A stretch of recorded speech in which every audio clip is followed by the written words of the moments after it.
That was weird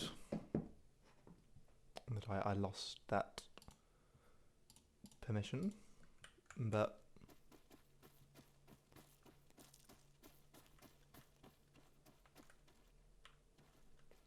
oh well. You can start loading in now if you want.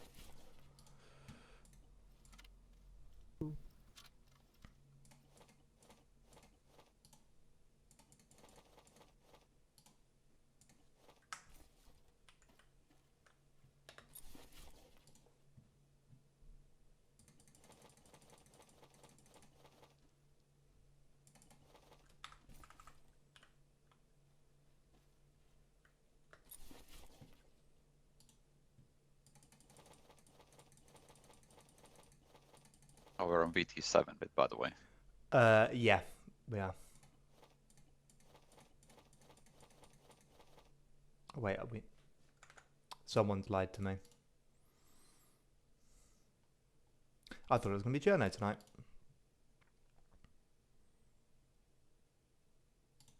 Oh, am I armored aside? It's better to get the crash out of the way early in the night. It always is.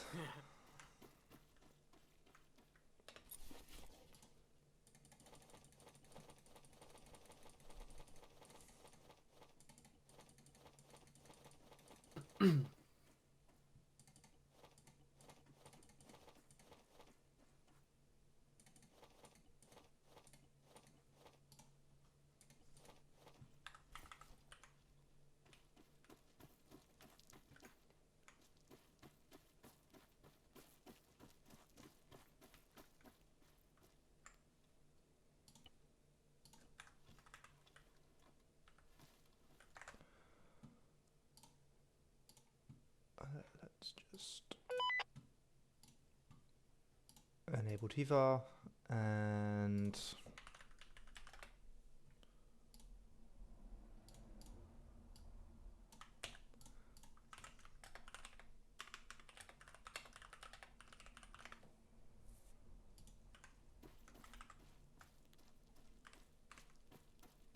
Naloxone's fixed. Checking epi. Charlie, okay, over? oh my god. Medical map. Where's epi, baby? Yep, both are fixed, so you can grab those in now. Oh, Charlie, 1 2 Charlie, 1 0. Check okay. 1 3 Charlie, 1 0. Nothing hurt. Out. 1-3 Charlie, radio check. Okay, over. I'm guessing it was that. Overmetered by the southwest is a pole. Yeah, cool.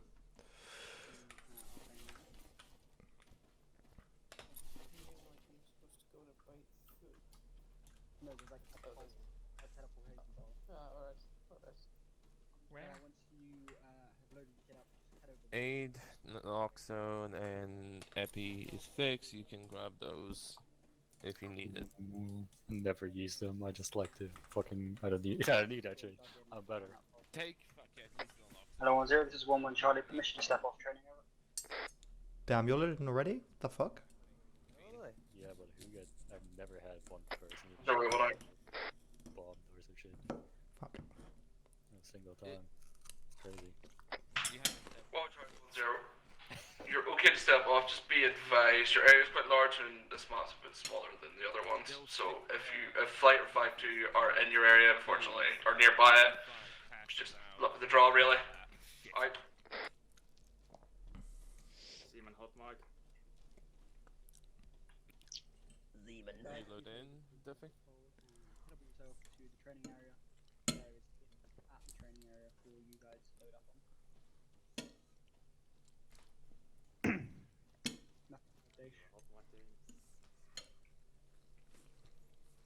Aha! Roger, on the way. It's the wrong pole. It's the pole behind me over here, to the southwest. Yo, you got a pole? Yeah, just in case Oh, people yeah. die. Damn, I want a pole. Jones has the biggest of balls. Yeah. Damn. Is that what you're doing, 1-1?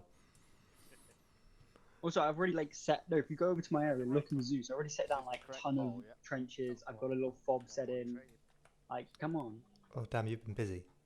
There's a level of. No, literally, I just use all the preloads. Just use like the preloads. It's so easy. I would if I was doing anything that like needed it. Oh no.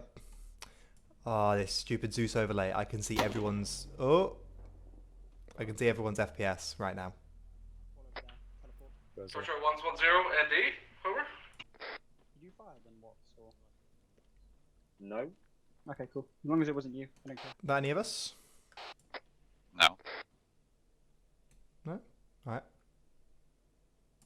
And kind of got 39 frames right now, 34. Damn. I hate this overlay. Go away. Say again, sorry?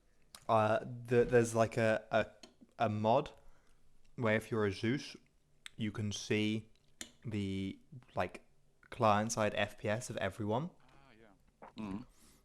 It's appeared. It's a really great herringbone you have here. I'm really impressed about its shape and composition. How was this one channel? Oh, the bubbling shit formation. Yeah, sure. 10 sent over. One more Charlie. Trench seems to be bugged, don't They tried What digging is a trench. bugged? Trench digging. Try digging a trench. Like just a wall. Oh, interesting. Let's have a look. Let's have a look. Equipment, entrenching tool, dig short trench. Oh my god. Huh? Jesus Christ. Oh! I can't even cancel it. Yeah, and literally on the other side of my training area. Yeah, to cancel it, you gotta just like press random buttons. They That's couldn't do it. obviously something's broke from the new updates you're just going to have to deal with. Yeah, yeah, just to let you know. Charger 110, be advised, trenches are broke. Please just to do with the new Arma 3 update, but I'll investigate after all. Alright. Can people see this trench? This is a trench preview that won't go away. What? Is there a trench there for you? No. Oh, thank fuck. Yeah, to get it off your screen, you just go back into your self-interact key. Oh my god, yes. All right, let's actually herringbone quickly. Ending.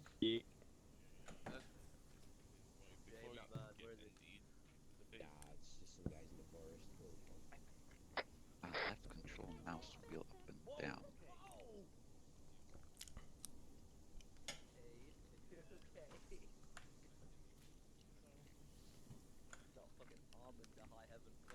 Mom to him. That's not it. Charger 110, further to my last. The fossils work. Alright. All right, so don't dig trenches. Trenches are broken. Foxholes, however, still work. Yeah. So they're good. Understood. So. Okay, Brittany's gonna be a couple minutes. Not sure. Does everybody Yep. off you drop? Bye. No, we might have two more. Wait.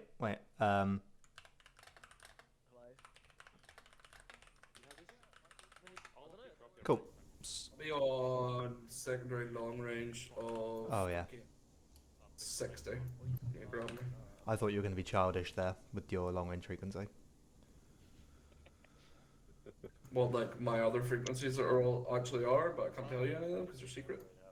You've got secret frequencies. Mm-hmm. Damn, kind of cringe. Just don't watch my Let me get 69.9. Oh yeah, don't watch your streams. Oh yeah.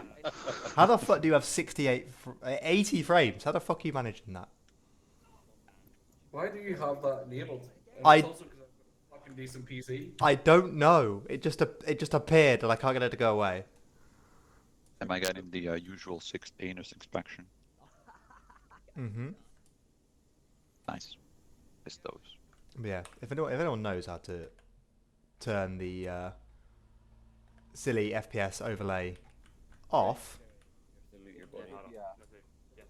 I think this is all of us for now, so I'll just teleport us. Flinders, is it the NVIDIA overlay you've got? No, it's an actual client side. Well, it's an actual like mod that if you're a Zeus, you can like see everyone's FPS as in client side. Fuck knows I am. I'm out. Yeah, I'll have to have a search in settings at some point. Doesn't just going to Zeus and then going back work? Or No. It's user custom action 12. So if you set back to something, I have a F10. Gabriel uses that too. Interesting. Custom action, as in F10. All right. Right. That's not doing anything. Oh well. Let's go.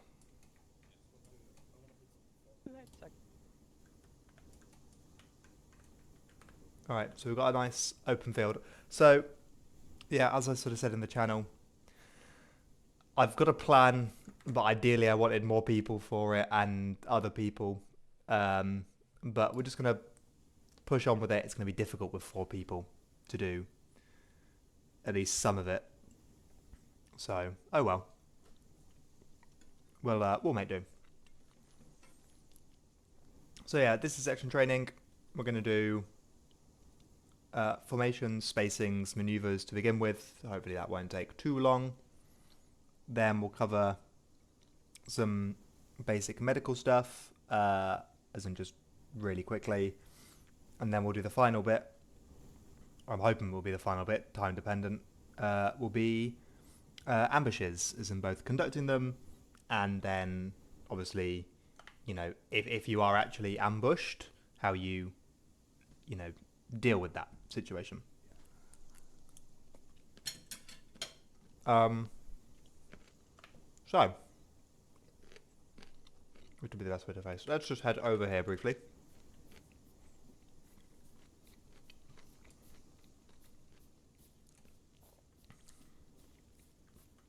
So, obviously for this I'll just be the point man. If you want to form up an extended line to my left, we're going to be facing bearing 310.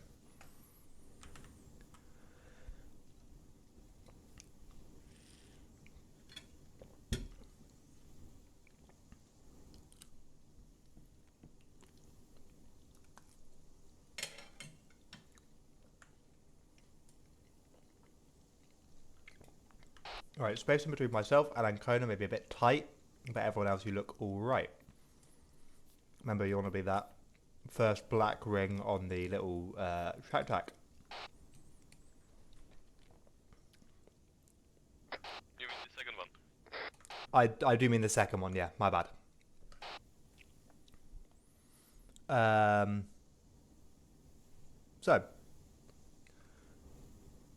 So yeah, we're just going to do a quick tried and tested exercise. We're just going to advance forward, bearing 310, just at a jog, weapons lowered. And at certain points, I'll come over the net and I'll tell you to use to get into a certain formation. Obviously, some of them may be a bit more difficult because we're only 4 people. But yeah, just got to get yourselves into that formation as quick as possible and as accurately as possible. All right? Roger. All right, step off 310.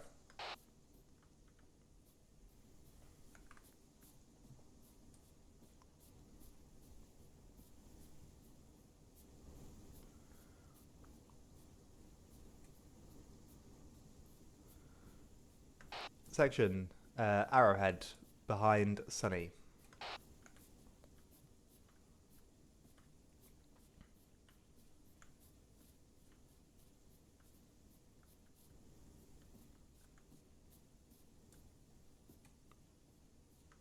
Very nice.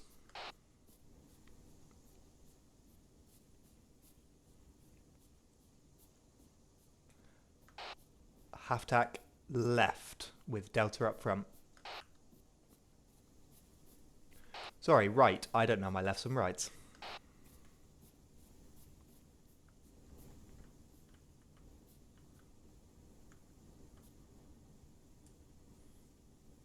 Ancona, you'll be on this side. That is my fault. I had to hold up my two L's with my fingers. All right, very nice. And keep moving forward.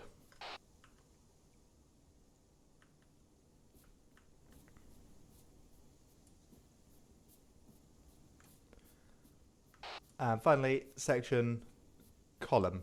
Delta up at the front.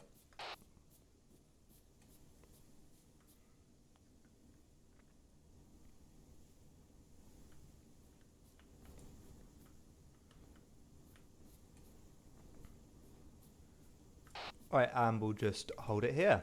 If you just want to come to me, I'll be in the bit of tree line.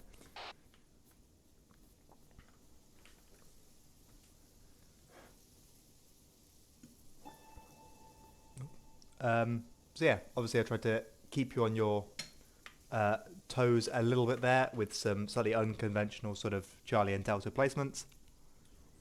Although, since we are only 4, there isn't really a Charlie and Delta. But yeah, as expected, you know, no issues there. You know, that was really good.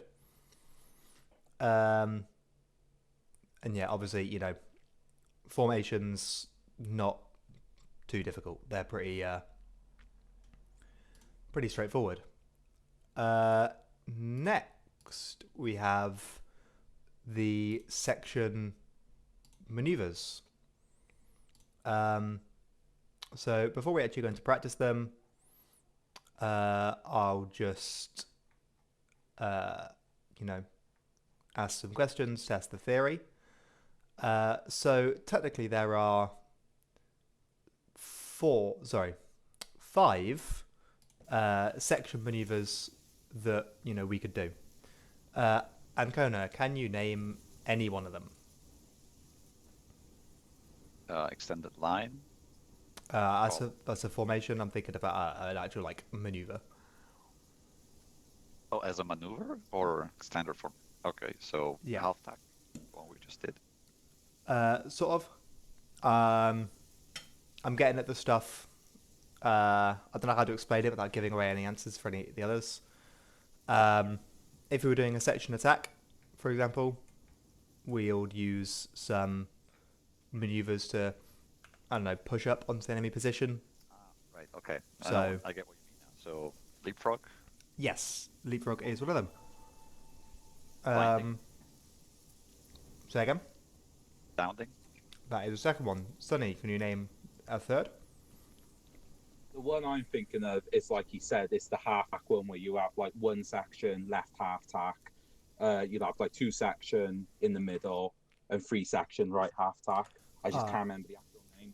Yeah, that's up at platoon level. That's I believe it's a 1-up. Yeah. But no, I mean I like the thinking. It is a maneuver. Just today we're gonna focus on the smaller stuff. Ancona has said the 2 easier ones, so the next sort of 3 are a bit harder. Crow, any guesses from you? Alright. Hello, can you hear me? I can. Peeling? Yep, peeling is one. We've got 2 more. This is open to everyone. Any guesses? These are a bit more niche. Oh. So what we said so far, leapfrogging, bounding and peeling. Yep. Yeah. Those 3 are the quintessential ones. I'm glad that you've all got those, because those are the bread and butter. But I would say the next 2 are a bit more niche. We don't often do them, but especially with this first one, you'll probably kick yourselves, because the first one is withdrawing. I apologise. I have COVID. I'm bunged up, so it's with withdrawing. So you come under lots of enemy fire.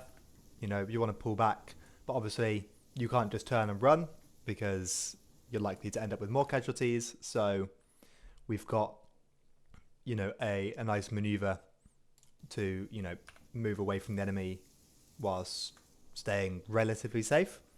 And then the last one, the weird one, is what we call an Aussie peel. which doesn't get done very often, to be honest.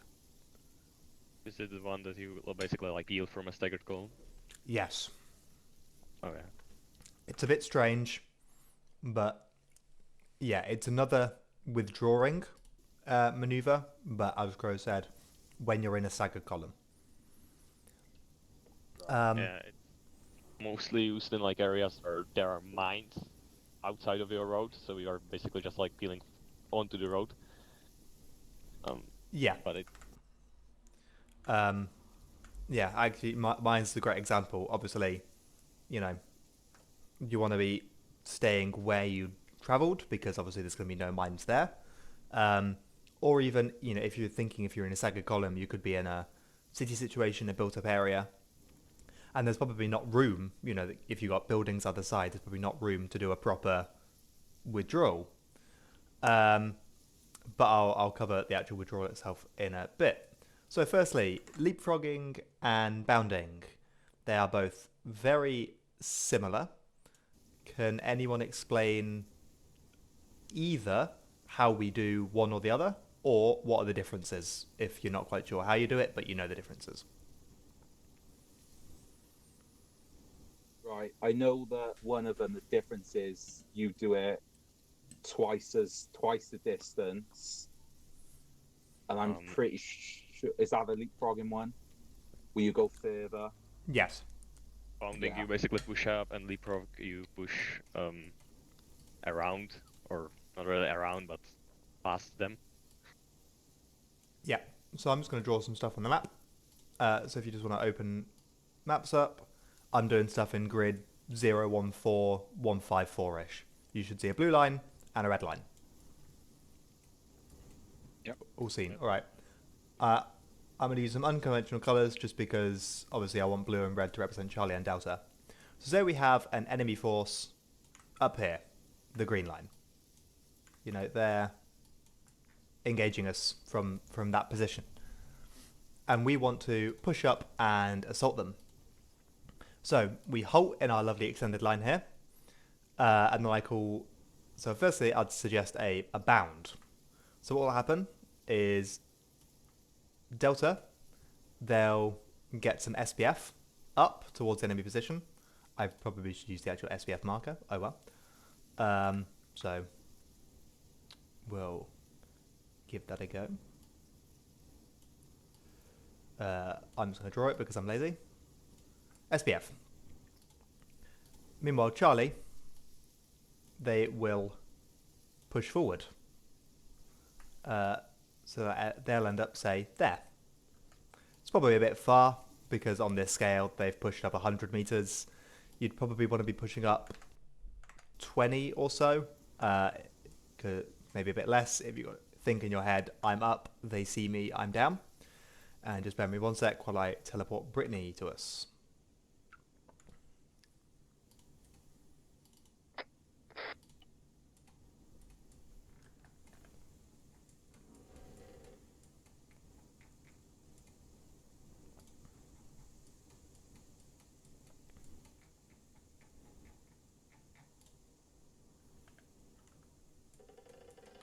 Hello.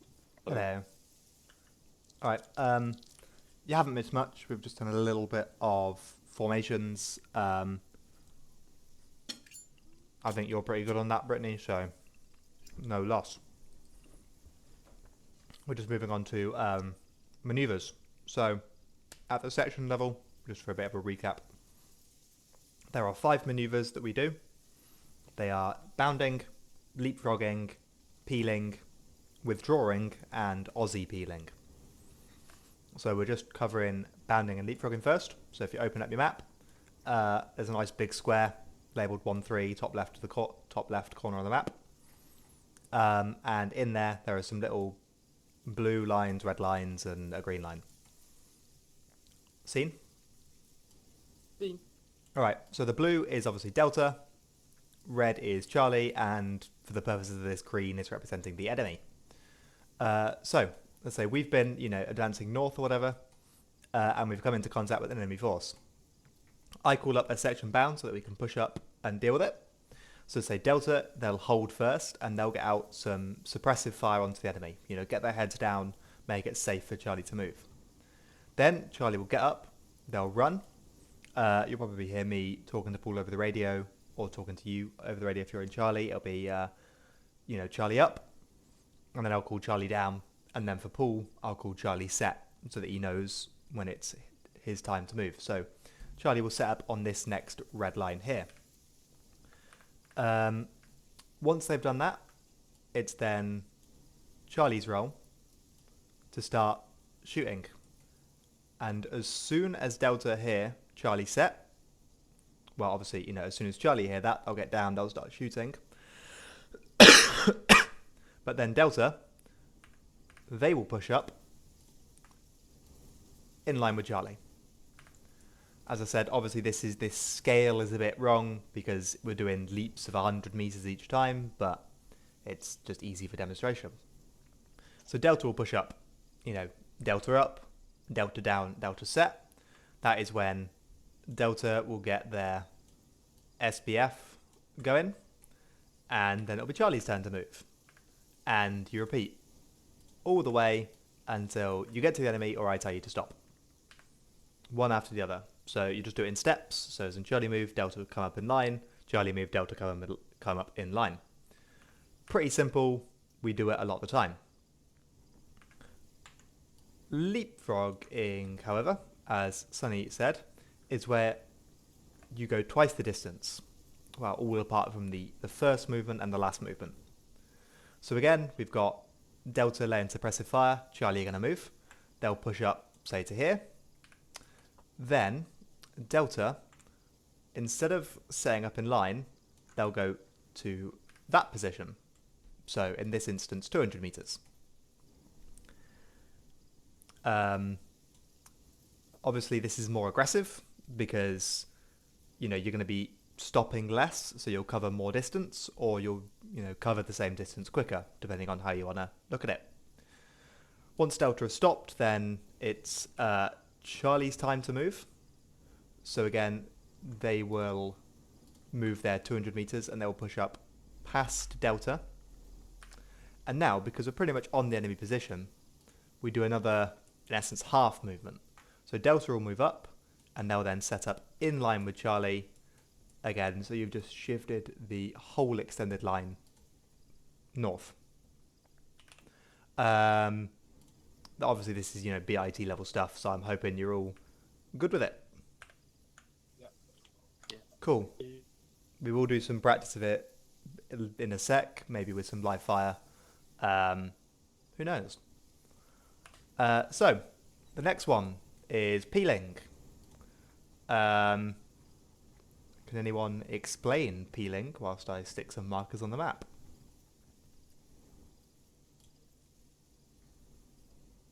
It's done on a extended line, going from either left, right, or right to left, depending on IC's order.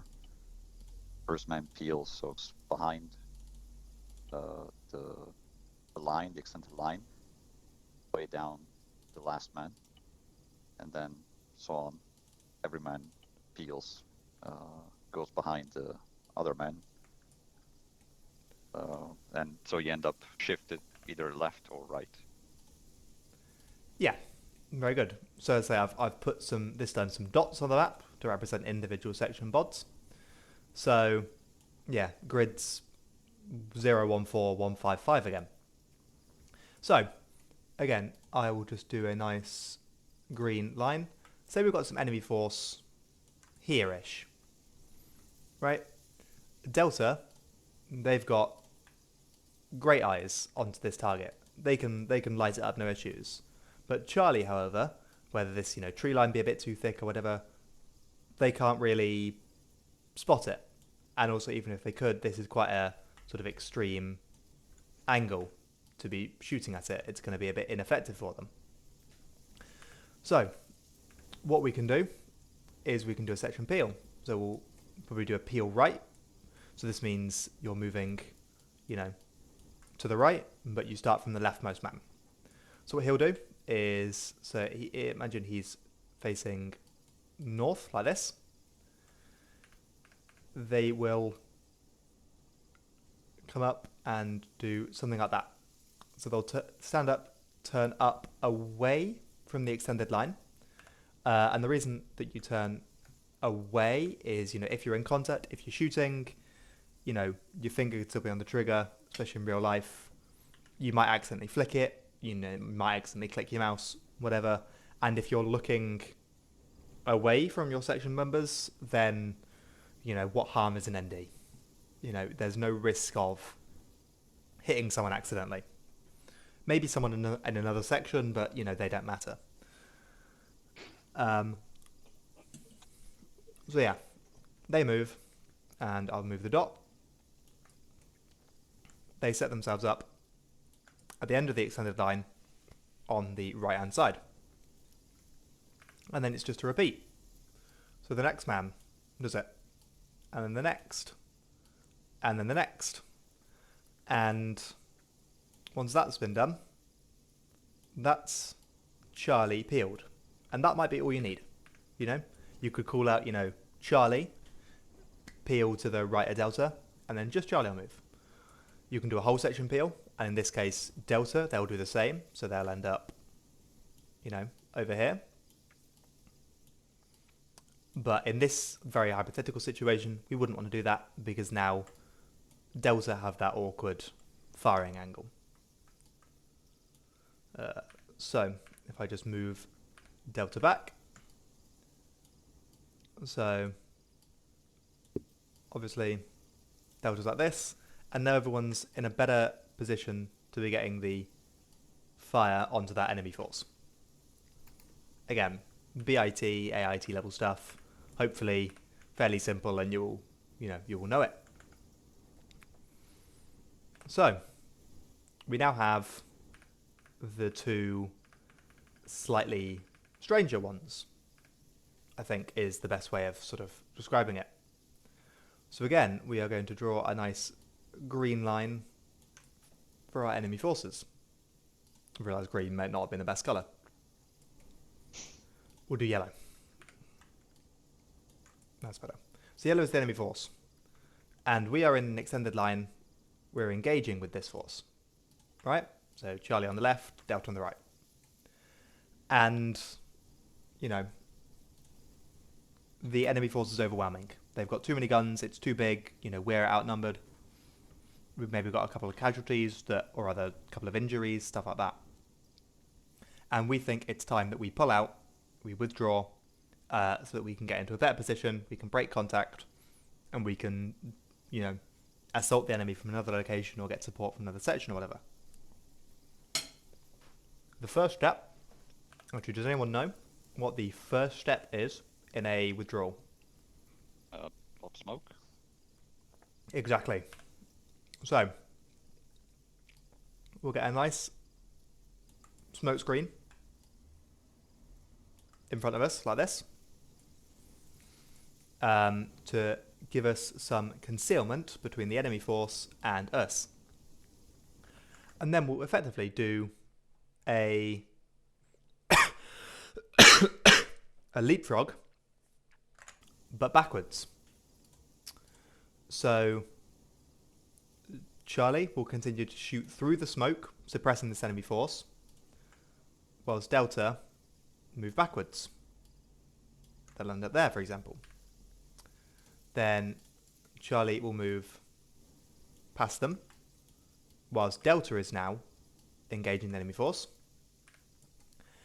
And then finally, what you really need to do, we might do this a few more times, but then what happens is instead of continuing the leapfrog, Delta will push like this so that you can in essence get into a much better position to form a column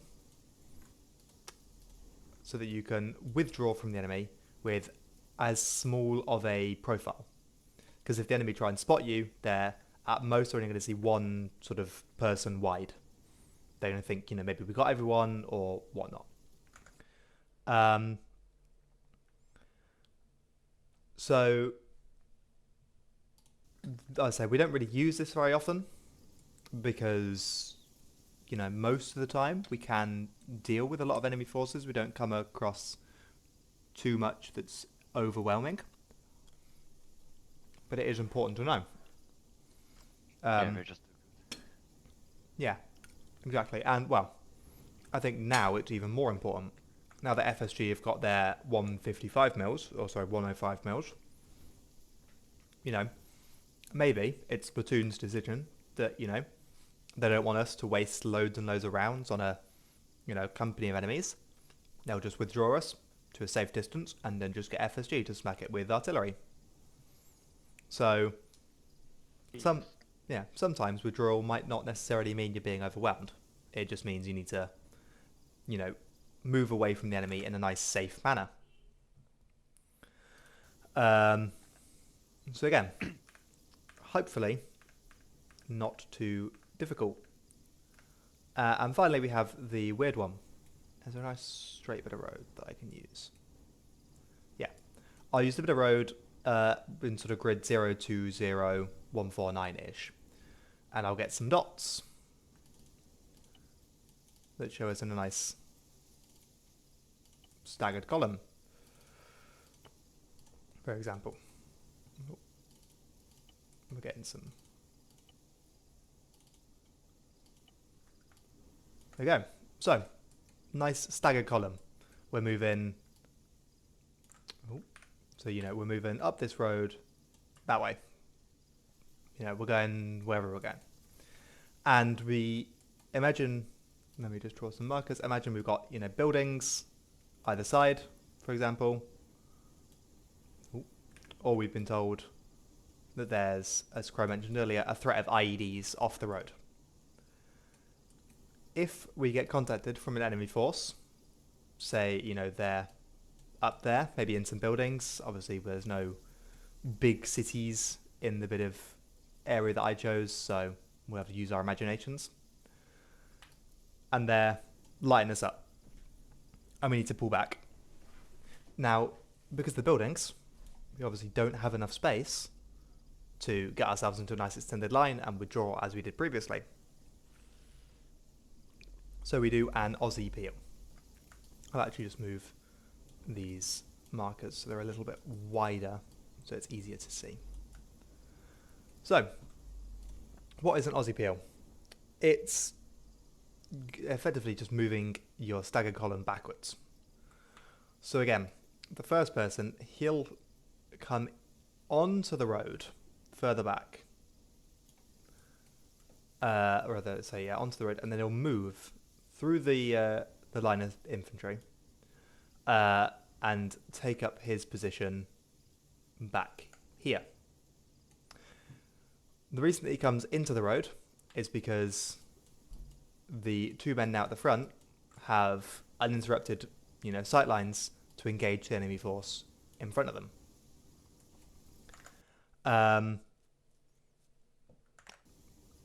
However, you're not going to be stationary in this sort of shooting position very long. Once the first person, they'll shoot a couple of rounds, move into the centre and pull back. Second person does the same. Shoot a couple of rounds, move into the centre and pulls back. Third person, again, shoots a couple of rounds, pulls back, and on, and on, and on, and on, and on. And you've moved your lovely staggered column further back. As with, you know, peeling, withdrawing, whatever, this can be done as far back as you need. You know, this position might not be good enough. Obviously, you know, if the enemy force is that yellow line, they're still likely to be able to see Charlie. So you might want to get them to shift back even further. And then, you know, nice bit of town here. You might move back even further to get into the town. All depends on the situation. No one scenario will be the same as another. Any questions on any of those?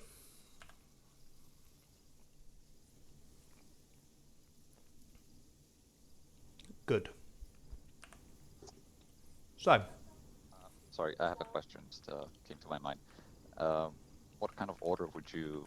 So, since it's similar to peeling, but in a staggered column fashion, how would the man in front say that he's peeling to the back of the car? Will he use the same as the standard extended light peeling method, saying peeling, or is there a different Phrase.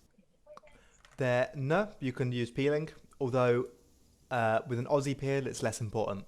Because obviously, if you think, you're in a nice extended line, maybe we're all facing south, shooting on an enemy target. If I'm, scoped in my rifle, lighting up the enemy force, I'm not going to be able to see when someone moves behind me. However, in an Aussie peel, because the person moving is going to be coming from in front of me, I'm much more likely to see when they come past. So, saying peeling, saying passing, whatever, is less important. But there's no unique phrase if you want to do it. Okay, yeah, makes sense. So, we will try a couple of these lovely maneuvers. I'm just trying to work out where might be a good spot. I forget that this map lies on tree coverage and things, so we'll make do.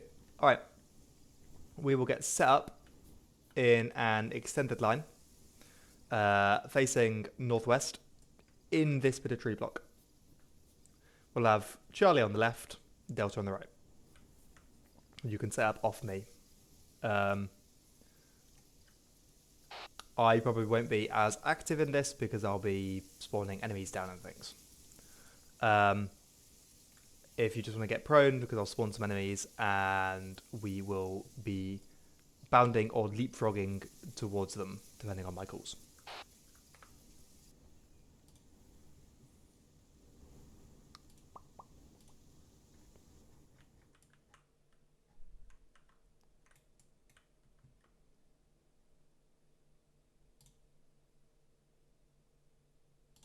Waiting orders.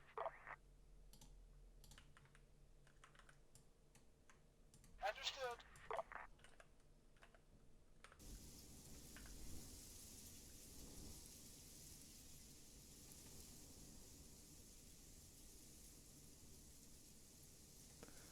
Alright, so hopefully you've all spotted the enemy infantry coming towards us in the trees. Once we get engaged, we are going to do some leapfrogging up towards that position. Charlie will move first once we're in contact.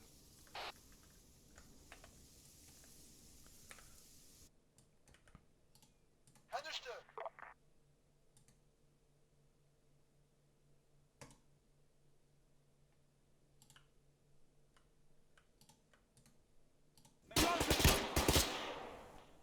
Alright, Charlie, up. As I mentioned, obviously when you're doing suppressive fire, it is full rapid, no holds barred. Charlie down. Charlie set, Delta up. Delta move.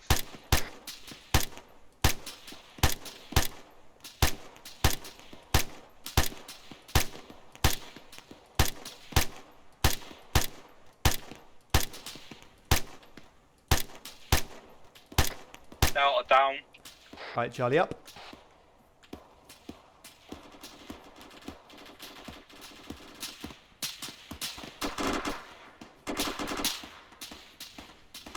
Charlie down.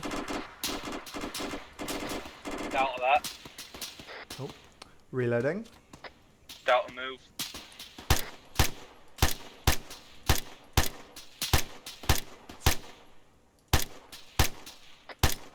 Delta down. Alright, Charlie up. We're going to set in line with Delta this time. Charlie down. Alright, very nice. So that enemy force has been dealt with. Bear with me one sec.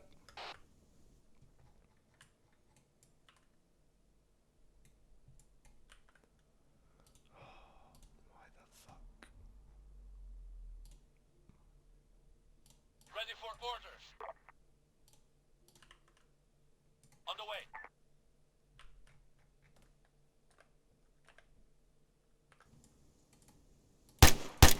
someone got up. Yeah, obviously if Paul were here, he'd be calling out lovely fire control orders. So hopefully you can remember. Obviously, if you are doing the suppressive fire, it's rapid. If you're starting to think that the contact has gone on for a bit too long, then drop to rapid, or maybe wait for me to call that. If you are observing the enemies and they all look dead, you want to stay at watch and shoot. And however, look at that, we are now in contact again. So, this is quite far away. We're going to do a peel right.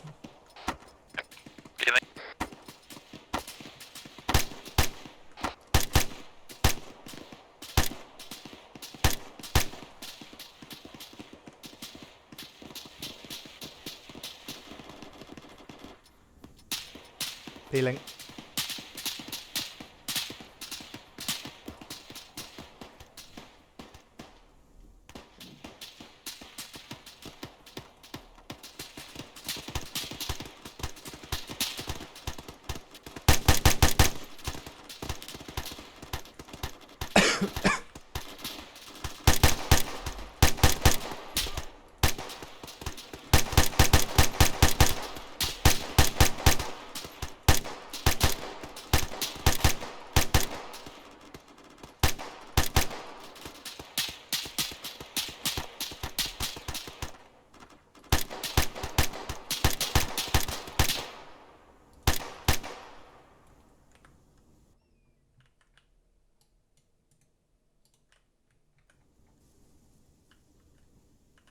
Alright, and that enemy force has been dealt with. They were possibly a little bit too close for comfort to probably do a peel. We'd probably have just rotated, stayed where we were, but Armor AI engaged a bit later than I'd wanted.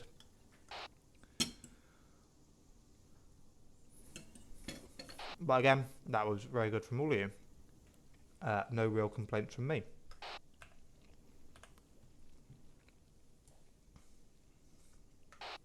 So, bear with me one sec. You've all got lots of smokes and things, yeah? Yep. Cool.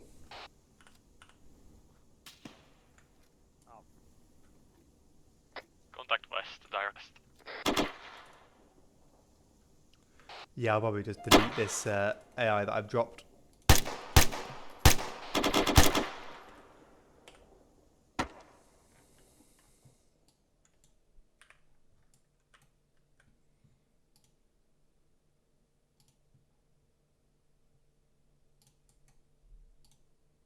Ready for orders. Waiting.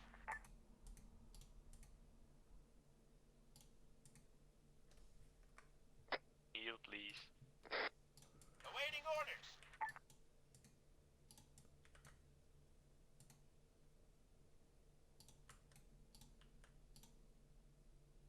On the way.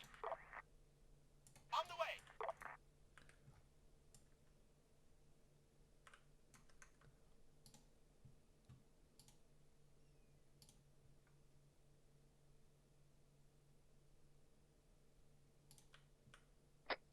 Awaiting orders. Contact front 325. Hey, firm. Start lighting up if needed.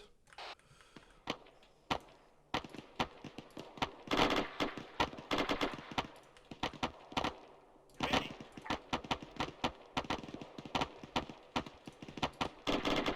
On the way. Copy that. Roger that. On the way. Copy that.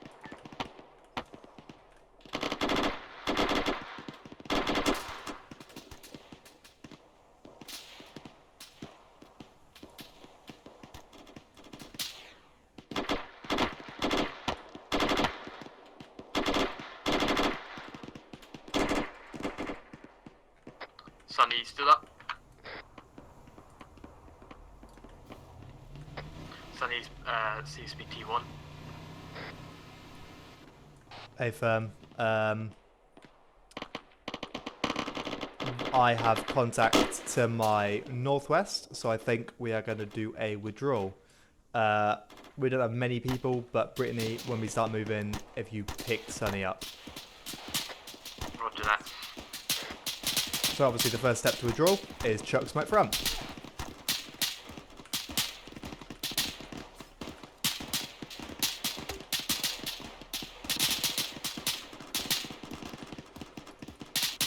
Right,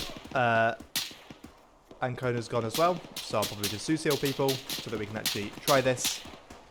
But Delta, you're going to move first. Roger that. Do you wish us to move now? Yeah, Delta move now.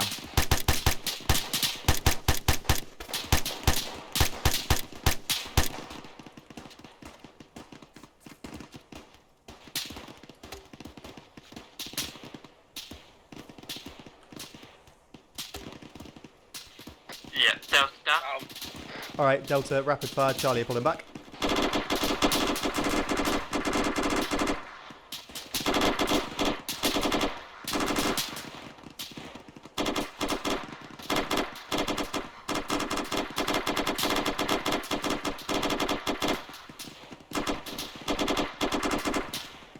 Alright, and Charlie down. Delta move.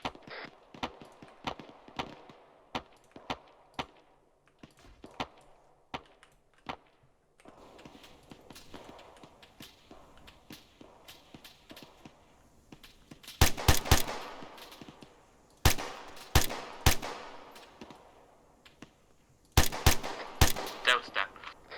Alright, Charlie with me. We're going to push behind Delta and then form up in the column.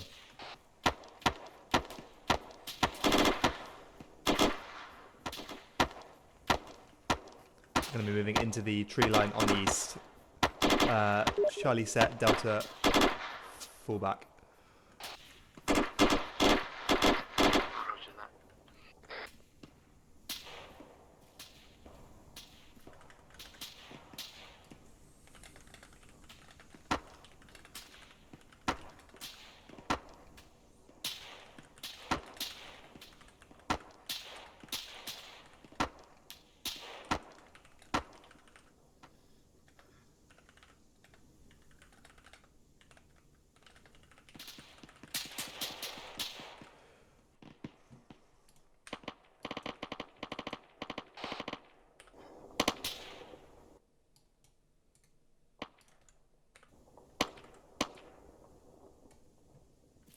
Alright, that was alright. If you just want to gather around me.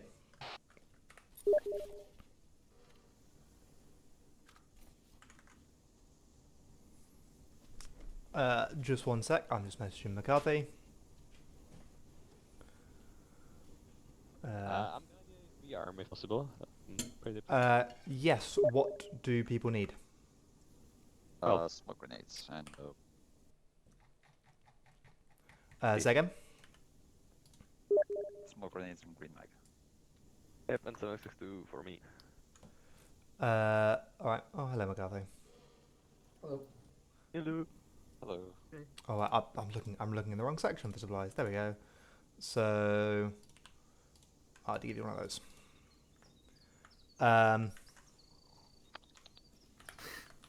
Brother, give me some boots. How are you? My second Good. Italian Good. flight commander. Ex-flight commander. Ex-flight Ex-project leader. commander. Ex-import leader. You know, I ain't on either of those anymore. So you're still in charge. Hey, tags to go later. Why the girlfriend take them too? No. No, they're still there. But my girlfriend says differently. That's what I said.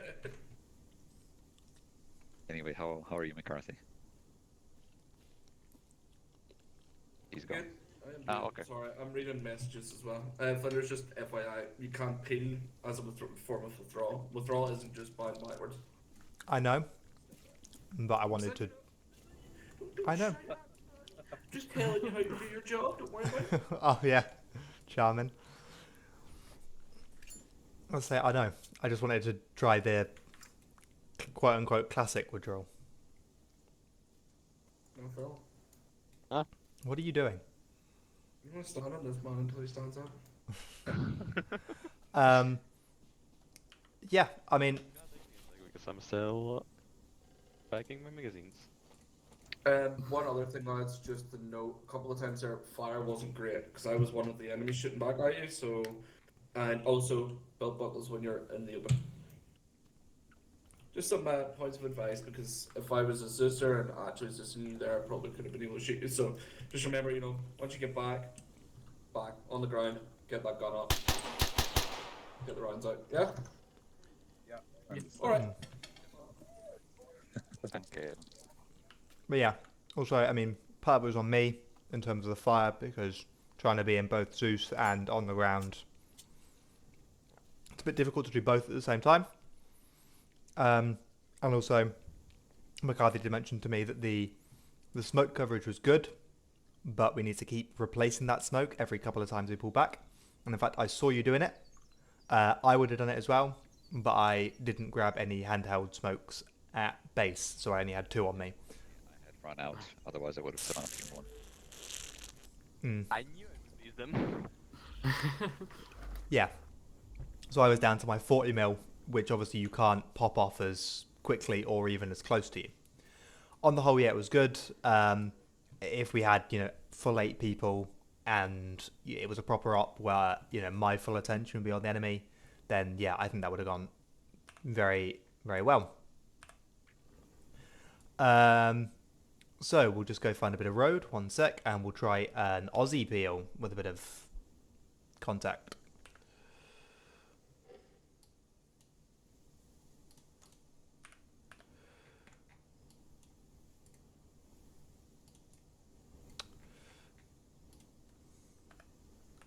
Cool. Which bit of road did I want us to be on? It's over there. So, this is in fact the bit of road that we did the lovely bit of demonstration on. So if you all just want to form a nice staggered column behind me.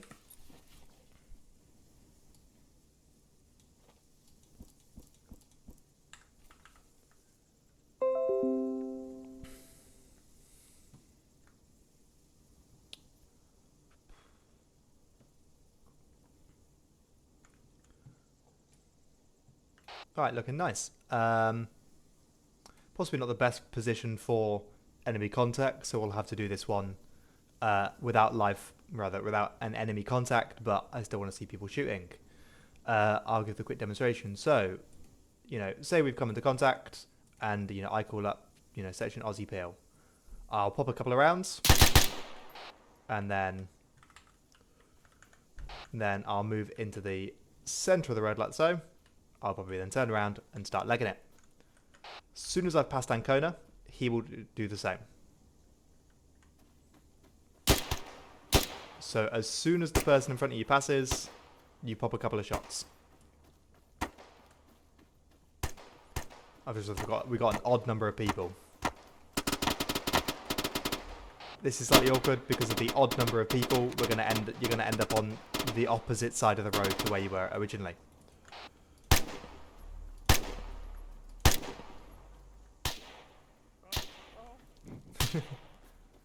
Yeah, we've got to try and keep the speed up on this.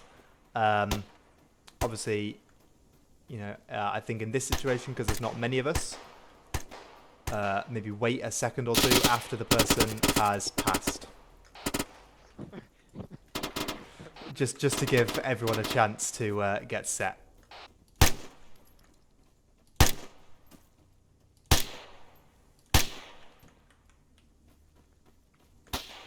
It's the same sort of rule as peeling or leapfrogging. You don't really want more than half the section moving at any one time.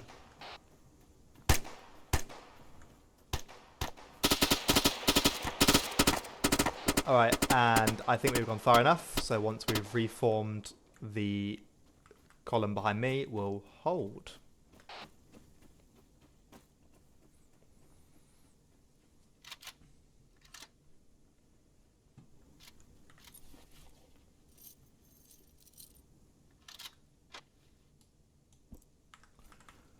Alright, very nice. Obviously no enemy force that time, but I think we did a pretty good job in the withdrawal.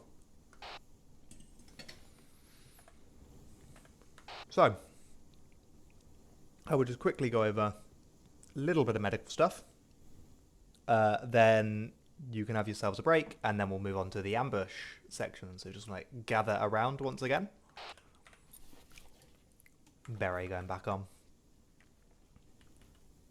Punch out. Teacher mode activated. Yeah, teach RTT mode activated. Cool. Do any of you have infinite ammo? I have. It's not going down at all. Loving it. I mean, it's been a bit confusing tonight, but Server settings may be a bit balked. Oh well. yeah. Whenever I unload a not fully empty magazine, I lose it. Oh. Yeah, so do I. I've still got all of mine, but I normally wait until I'm empty. So. But yeah, it's nothing too complicated medically. It's just, obviously, ICs have to inform the platoon what we're doing in training, and both 1-1 and 1-2 are going to discuss this. So I figured it would be sensible if we did as well. So it's very simple stuff. Obviously, even for our lovely team medic Brittany, everyone here, rifleman first, medic second. Even if the wounds are your own, that is still your priority. The priority is obviously winning the firefight. That is the most effective medicine that you can give. However, sometimes your wounds can be a little bit too great, and you need to treat yourself. So, obviously, if it's on any of your limbs, you need to slap a tourniquet on it. That is the easiest thing to do. Stops the bleeding, takes about 4 seconds to put on, I think. Let's check. It's 3, I think.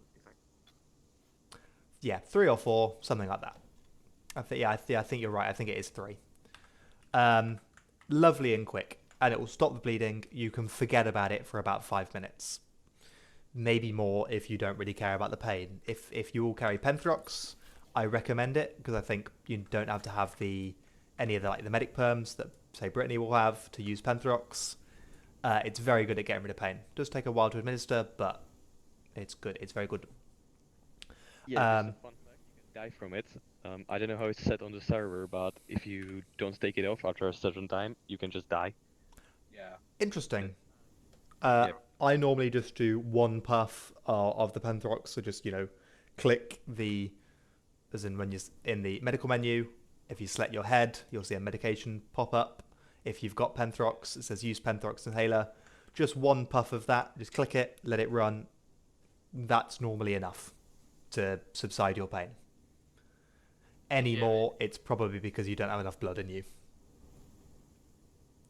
If anyone ever calls for painkillers, it's always what you'll probably be given by team medics, Penthrox.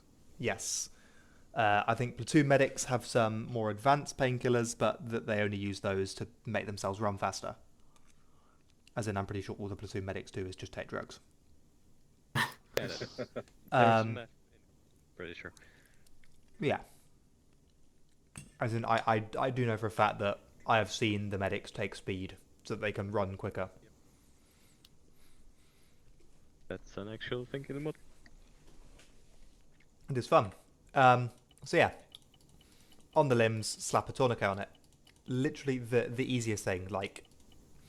And in fact, you can do that as soon as you notice you've got an injury in your limb. I do recommend putting a tourniquet on it as quickly as possible, because the more blood that you lose, obviously, the more unsteady your aim is going to get if it's a limb, or the slower you're going to be able to run if it's your leg, or the more pain you're going to get, or more importantly, the higher risk you are of going tier 1 to even a stray round. As obviously we all know that, you get shot in the head, even if you're perfectly healthy, there's a very high chance you're going to get knocked out even for a couple of seconds. If you've got, little blood in you because you've not had a chance to have the medic come round, then, that bit of unconscious might be life and death. If you do get shot in your head or your chest and you're in a firefight, try and go for at least 20-30 seconds if it's just one injury, or get yourself down on the ground, belt buckles, or behind some hard cover. If you're in a section of 8 people and it's only one person that's injured, then fair enough, you can spare the time to quickly bandage your head or chest. I do recommend, as soon as that happens, if you need to bandage, that's when you should be calling up tier 3. If you're just putting a tourniquet on it, that radio comm, in my opinion, can wait until things are quietened down. But if you're actually having to bandage, then call yourself as tier 3. Then we've got deep penetrating injuries. These probably should be about the same time as bandages, although I think putting a chest seal on will take a bit more priority. So seal it, then bandage your chest if you think it's necessary. Obviously for Brittany, you'll be waiting until the firefight has finished before you can go and do your rounds. And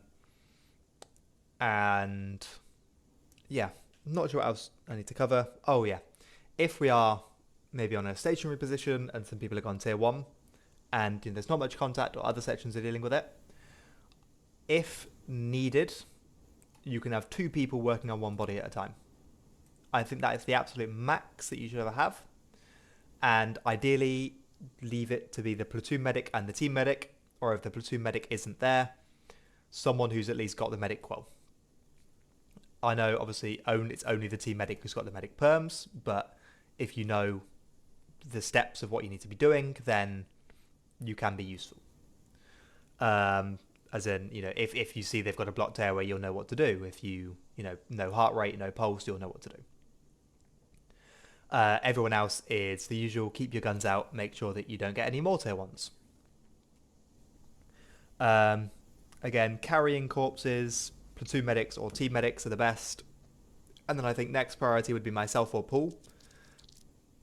Everyone else, again, we need your rifles up to protect the rest of the section.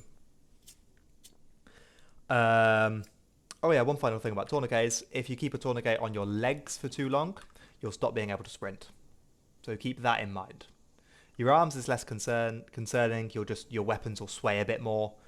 But if you hold shift, you can get a couple of accurate shots in before you start shaking like a shitting dog. Spring with a tourniquet? Holy fuck. Yeah. Dude, this guy's a fucking trooper. I had a tourniquet one time on my leg. Dude, I couldn't fucking move. Yeah. And also with tourniquets or even other injuries on your legs, even if you're healed, you take the tourniquet off, you'll still have to wait a little bit before you can sprint or jog or whatever. Obviously, if you imagine that you've got to wait for the blood to get back into your limb. Oh yeah, splints. I don't think splints take very long to put on, but unless it is like a leg and it's actually preventing you from, say, sprinting, which is going to put you in a more precarious situation if you have to withdraw, for example, just tourniquet the limb and make best do with it broken. I say, if it's your arm and you're swaying around, you can just hold shift. You'll get a couple of accurate shots, but that's probably enough before you shake and you've got to take a little sort of rest. I don't think I've missed anything medically, anything more advanced than that. If you want to learn it, you'll go out and do a TM qual. So, but yeah, I say, I've got a couple of minutes. If you want to, go piss, get a drink, whatever, before we do ambushes. All right, sounds good. Yeah, gonna BRB then. Yeah, try and be back for 6:15, so that's 6 minutes. Alright, I'm gonna go for a quick fag then.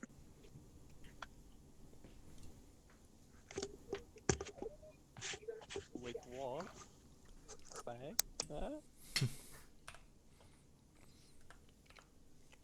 Let's go. I'm gonna go spy on the other sections. I'm gonna see what they're doing. Brittany, One OD on Pithrox? maybe after. I just wanted to ask, can you get a pneumothorax or a hemothorax in Arma, or is it modeled Yes. somehow? Yes, you can. That's the deep penetrating. Yeah, it's a chest. collapsed lung, isn't it? Yeah. I once had 2 of them. You also get the Ah. pneumothorax, and you can get the hemothorax and pneumothorax at the same time. Ah. And pneumothorax, that's fluids in your lungs, and hemothorax, that's Yes. collapsed, or? Yeah, I'm pretty sure it's that way Oh. around. I Because it's like think- pneumonia is liquid. Yeah, I think pneumothorax is more common, isn't it? Yes, it is. At some Pneumothorax. points, Oh. Yeah. they put it at like 30% some nights. Like, But yeah, you'll get those if you get shot and you have one of those deep penetrating injuries. That will cause it. That's why I say put a seal on it, because a large avulsion, just a wound, is less of a concern than a pneumothorax or whatever. I think Yeah. you can put a seal on yourself. You Like- can chest seal yourself. Ah. do you carry chest seals? They should be in the IFAC, I think. I don't take an IFAC. I just grab my own stuff, but you should try and keep 2 chest seals on you at any one time. A bunch on me, so if you ever run out, you can just nab. Look, especially like tourniquets. I carry quite a lot of tourniquets, so you can always just run by my backpack and Yeah, steal okay. stuff. But I remember the first night that the new settings were introduced. I heard, as in, you'll know you have a collapsed lung or fluid in your lung, whatever, because your player will start wheezing. Yeah. I heard that. I went to the platoon medic. I'm like, hey, I'm wheezing. I think I've got a collapsed lung, because I'd done my medic qual. And he's like, yeah, I'll have a look. And he was like, no, you have 2 collapsed lungs. And then I passed out. Oh yeah, there was something really weird with Gilly the other night actually, where I thought he had a collapsed lung because he just sort of passed out randomly, completely fine, and his heart had just stopped. And I What? ran over and was like, I had no idea what was wrong with him. He just had a heart attack. That is weird.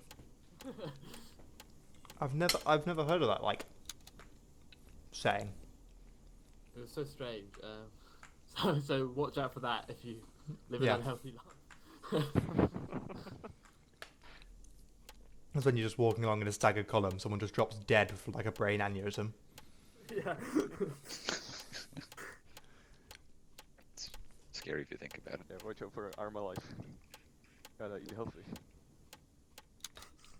Yeah, Should have mandated diarrhea training attacks op- as a mod. No. No, because as soon as we go to like Anazay or something, everyone we won't be able to do an op. Everyone will just be stuck in like the shitter. Here we're probably fine. This is Finland and everything. We're probably all right. Do the Finnish have any probably weird food? It's not like the the Norwegians? No, the Swedish who have that rotting fish meal. Was it surströmming? I must be honest, the Norwegian palate isn't brilliant either. I've tried it and it's it's a bit peculiar. Yeah. I don't know much about Finnish food, so I don't know if the Finns eat weird things. Yeah. I presume they will. Probably. Oh yeah.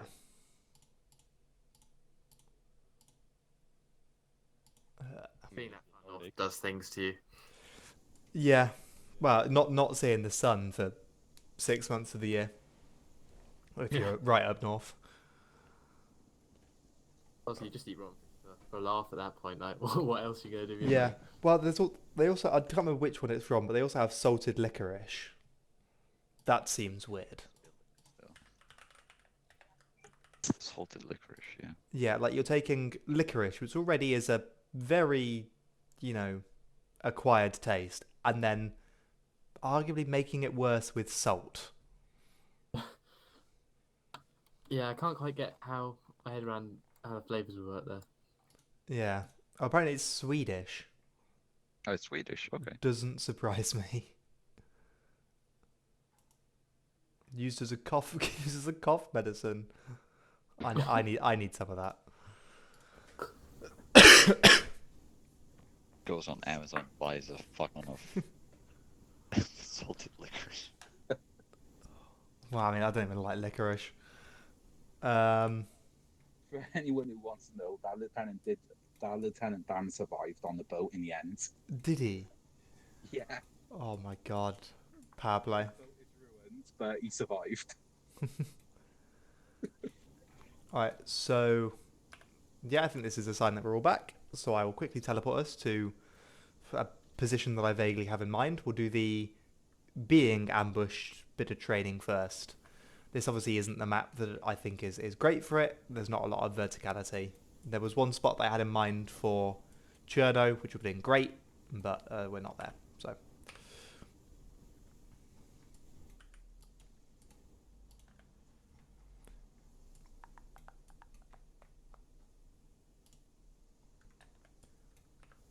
alright, so we'll just step onto the road.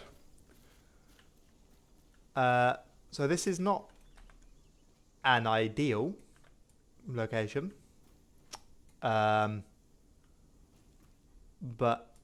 it'll work for now, mostly. I'm still trying to see if I can find anywhere with like actual hills that I can use, but I don't think there are any. It's a very flat map. So, say we are moving, down this road, lovely staggered column, doing our thing, not expecting much contact. And when all of a sudden, from the tree line, or we'll use our imaginations, imagine there's a bit of a sort of a rise, we start getting shot at. We're sort of stuck in a lovely, in our staggered column. In fact, I will draw some things on the map. So 3 and 4. Then we need blue. 1, 2, 3, and 4. So we'll use yellow again for the enemy force. I'll actually draw that as a straight line. So if you look at your maps, grid 020163, I've set up the scenario. So we're, moving, just give us a nice, we're moving forward, and suddenly we get attacked by this enemy force up here on, again, let's use our imagination, on a hill. And they're shooting down at us. So, obviously the first thing that we need to do is everyone will be turning 90 degrees so that they can face the enemy, and those on the wrong side of the road will all push up so we're in a nice lovely extended line ready to engage the enemy. However, what we've ended up in, and I'll use white for this, is we've ended up in the enemy's kill box, like this. And because, as I say, if you imagine they're going to be shooting downhill at us, we're very much in the disadvantage. And if we stay here much longer, it's not going to go well for us. There might be more enemy forces, moving in. Say there could be an enemy force who's going to be pushing to this position, say, to get some fire on, or in the trees over here, for example. We could start to get boxed in very easily. So, does anyone know what we do to get out of this position? How we, retreat from an ambush? Pop smoke, I would suggest, is the first thing we do. Yeah.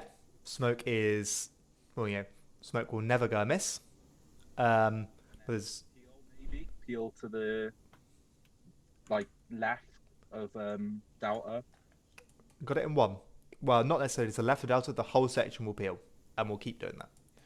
So I just meant the direction, because obviously the yellow lines indicate where the enemy's positioning. Yeah. So we will do, in this situation, it's a peel right in this situation, because we'll be facing south. So we peel out, keeping that contact up. And even when we get to here, we're starting to get the favour back to us, because we've removed ourselves from the kill box. However, we probably withdraw even further. I'd suggest something a bit like this. Maybe Delta would do one more. And then just as a bit of an aside on the more sort of platoon tactics or the section tactics, we'd then form up a nice extended line like this and push through from this direction to defeat the enemy. It's a direction they might not be expecting us to come from. It's their weaker side. They'll only have, one or two bods able to defend. And we can either leapfrog this or bound it, whatever, or just move in the extended line and we can defeat this enemy easily. If we need to go further, we can then rotate ourselves round to deal with this force if there is one, and then potentially we'll be in a much better position as well to deal with this final force here. Obviously, it's very easy to sort of say, this is what you do when there's no one shooting at you, because, obviously as soon as contact starts, then it can become a lot more difficult. I will just message McCarthy. Just to see if he... Attacking back at them that's very generous. I feel like at this point, at least half the section would be tier 1. Yeah. Assaulting back does very much depend on the status of the section. If, we realise that we're in an ambush nice and quickly, then we can get that peel going, again, really quickly. And we can remove ourselves before we start to get too overwhelmed. Because the main priority in this situation is removing ourselves. Also, if you think about it, we might have, I'll just use some green. We might have, 1-1, 1-2 behind us, like this. So if we withdraw on ourselves, then 1-2 can push up and they can be, an assaulting element. Or, 1-1 can push up and be a, or they can push up here and they can get them from the rear, whatever. The section level, we might have to do our own assaults.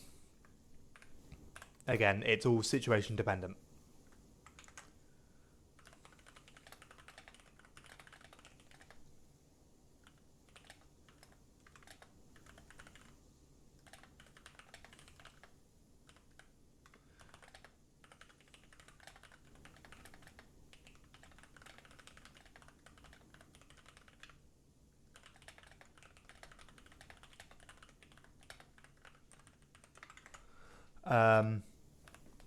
Yeah, sorry, I was just messaging MacArthur there. So that's how you would draw for an ambush. Whilst hopefully someone figures out maybe a nice location. Oh, wait 1 sec. I'm just going to go have a quick look at something in Zeus because I might have spotted it.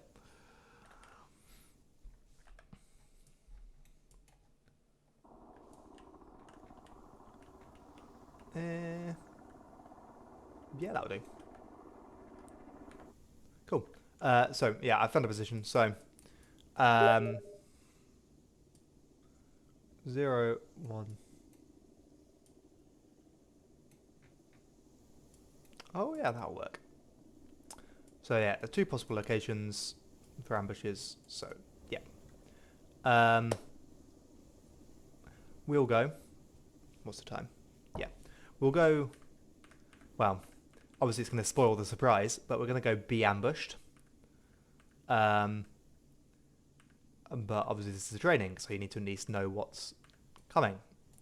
So I will just TP us. Now I'm going to put my helmet on.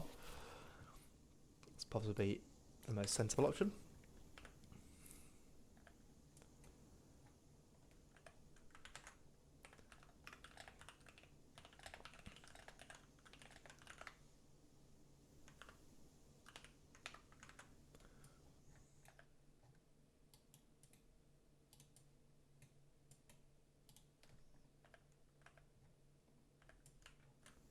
Alright, let's just step up onto the road over here.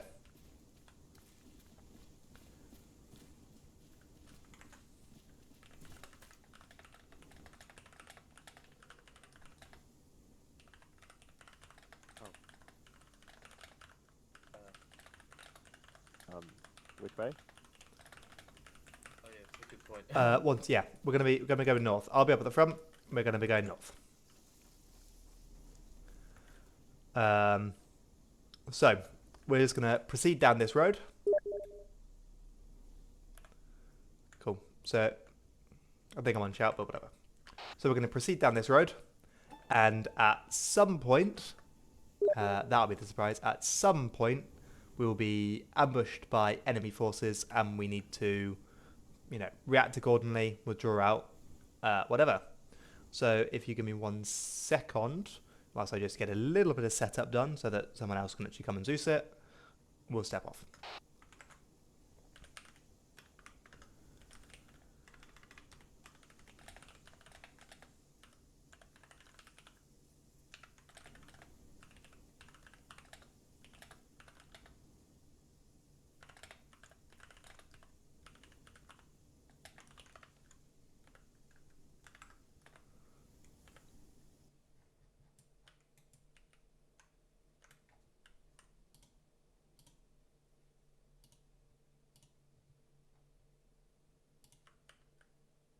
Ready.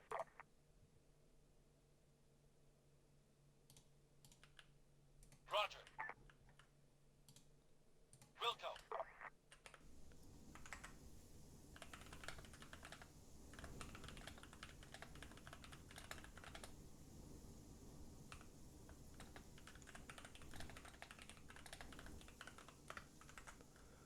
All right, and step off down the road.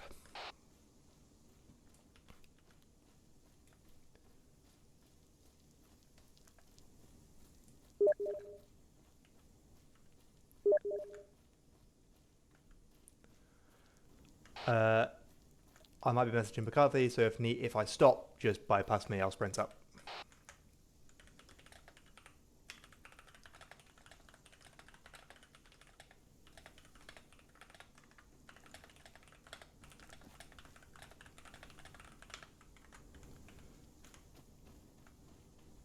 Just because I'm an idiot, he's on long range.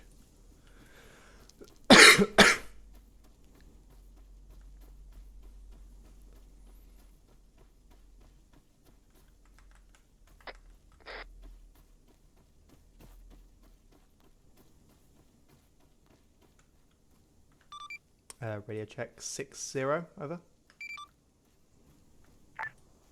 1-0. Radio check. Okay. I'll be over in a sec. All right.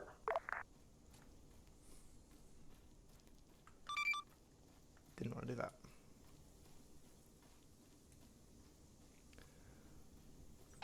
All right. So, just whilst we're moving, obviously, we're being ambushed, but even still, that shouldn't detract from the usual sort of, protocols, which is try and maintain, a good bit of vigilance. So, especially to sort of coming through here, I'd be looking up to my left onto that sort of high hilltop up there, even as well to the right to the tree line across the open field, and then the same situation up in front of us. So it's all about maintaining that awareness so that, as soon as we do get ambushed, as soon as we hear those first shots, we probably already have a good idea where the enemy is likely to be so that we can react nice and quickly. Because as I said earlier, we need to be able to remove ourselves from the kill zone as quickly as possible.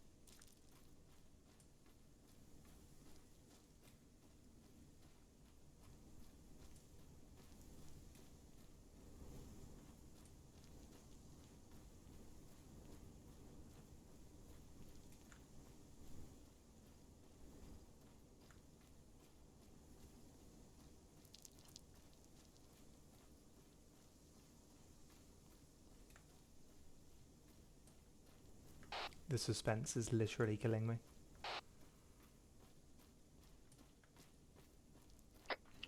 so suspicious over every half-cut down tree. I know. A lot of them do look a lot like people, especially in the distance.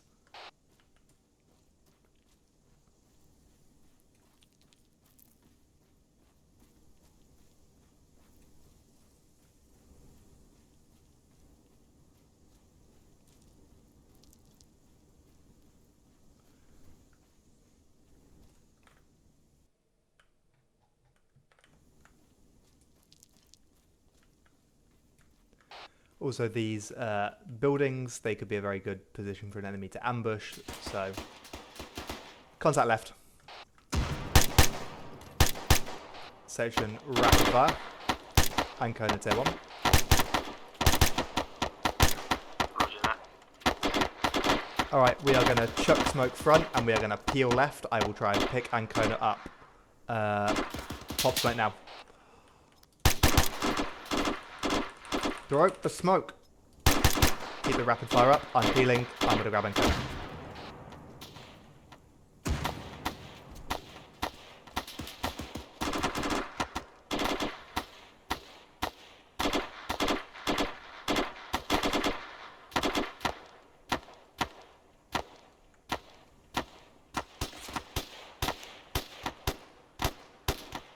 Peeling.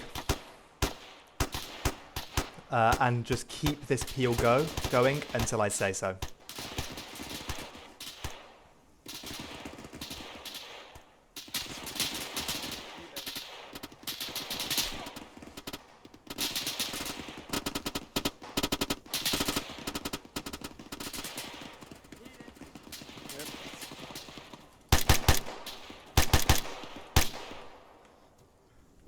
Why'd I put him down? Ancona, you might be dead. Yeah, you're gonna die.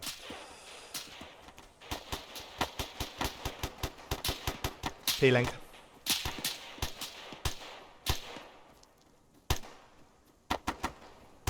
Ancona is probably gonna go tier 4, unfortunately. He's on lost a fatal amount. He's got a hella load of injuries.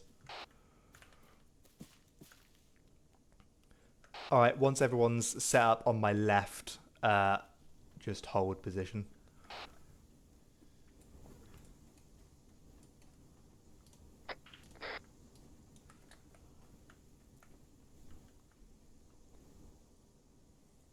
Alright, so I've established a rough idea where the enemy force is, roughly on that reddish coloured line in front of us. So we are going to... Oh, Ancona's back with us. We are going to push forward in a nice extended line and hopefully try and deal with this enemy force because we have no support from platoon. Gun raised. Yeah, we'll move guns raised. We're expecting enemies. So let's push forward now.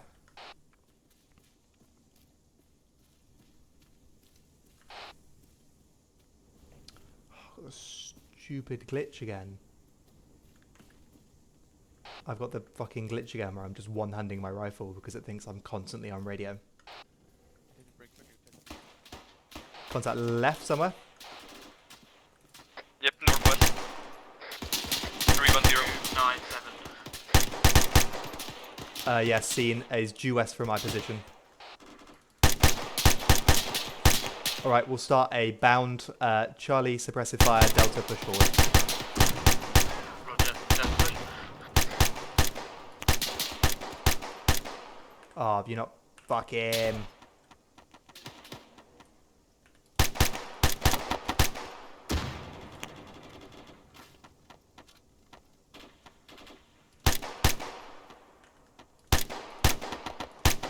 Delta down. Alright, Charlie up.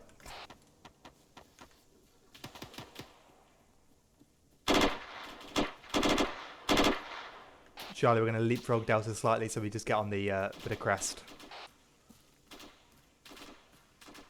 Alright, Charlie set. Charlie, contact 329. Do you want the band to continue? Yeah, Delta, continue the band. Delta up.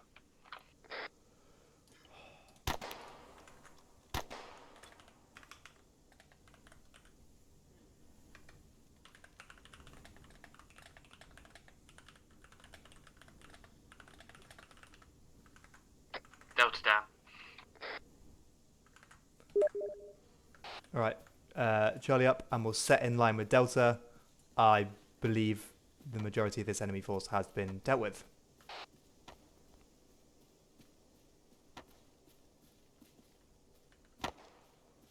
So just watch and shoot for the time being.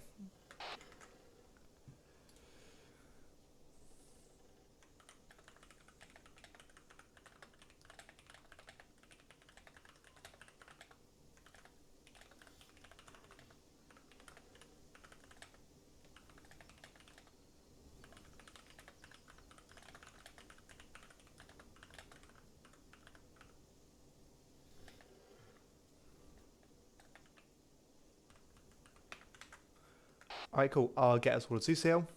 Yeah, I think that went well. If you just want to gather around so we can have a little discussion.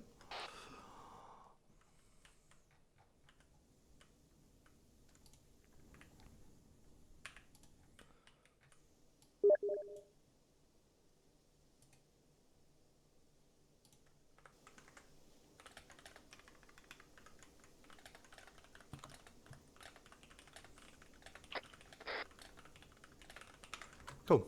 So you should all be... Why do you have a star streak? No questions here, please, thanks. Yeah, on the whole, I thought that went quite well. Obviously, we got a little bit unlucky with the amount of grenades enemies were throwing. Pretty much instantly tier 1 Ancona. Possibly, I forget that you can't sprint whilst picking people up. I didn't realise how bad your situation was when I first picked you up, Ancona. Obviously, when I dropped you to get some fire out and then picked you up again, I'd sort of lost a fatal amount of blood and like lots of bleeding. I'm like, yeah, you're not making it. It's the thought that matters. But yeah, I say, I think, let me just draw a line. I think the enemy force was roughly there on the map, sort of grid 009167, when we got ambushed. And conveniently, because of the curve in the road, we did end up in a pretty good position to assault because we'd got that nice sort of right angle in essence between the enemy force and us. Obviously, if we had platoon support, they'd probably already be here along this ridge ready to push in, but it's just us today. Yeah, the withdrawal was really nice. The smoke being popped instantly was really nice to see. Yeah, you definitely listened to what I said earlier. So,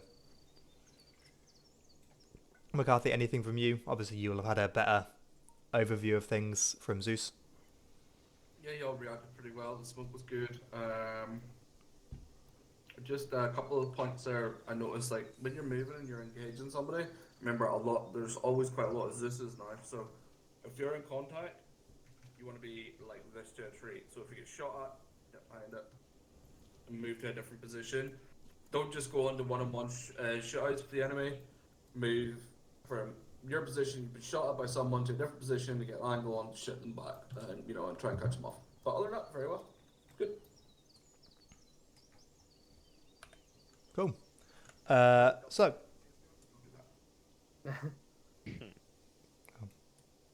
Cool. So, got about 20 minutes left. That should be enough time to do the final bit, which should be more fun because we'll be less shot at. But it is conducting an ambush. So I will just teleport us quickly. To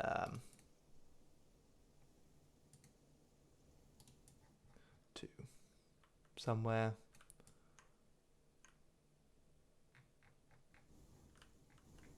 Yeah, this will do. Alright. So this is roughly the position that I'd probably want to be in. So firstly, doing an ambush, a bit different to being ambushed because obviously, it's reversed, but there's a bit more thought responsibly. There's a bit more thought, in essence, that goes into actually conducting an ambush. Oh, McCarthy's with us. I didn't realise I teleported him as well. Whoopsie.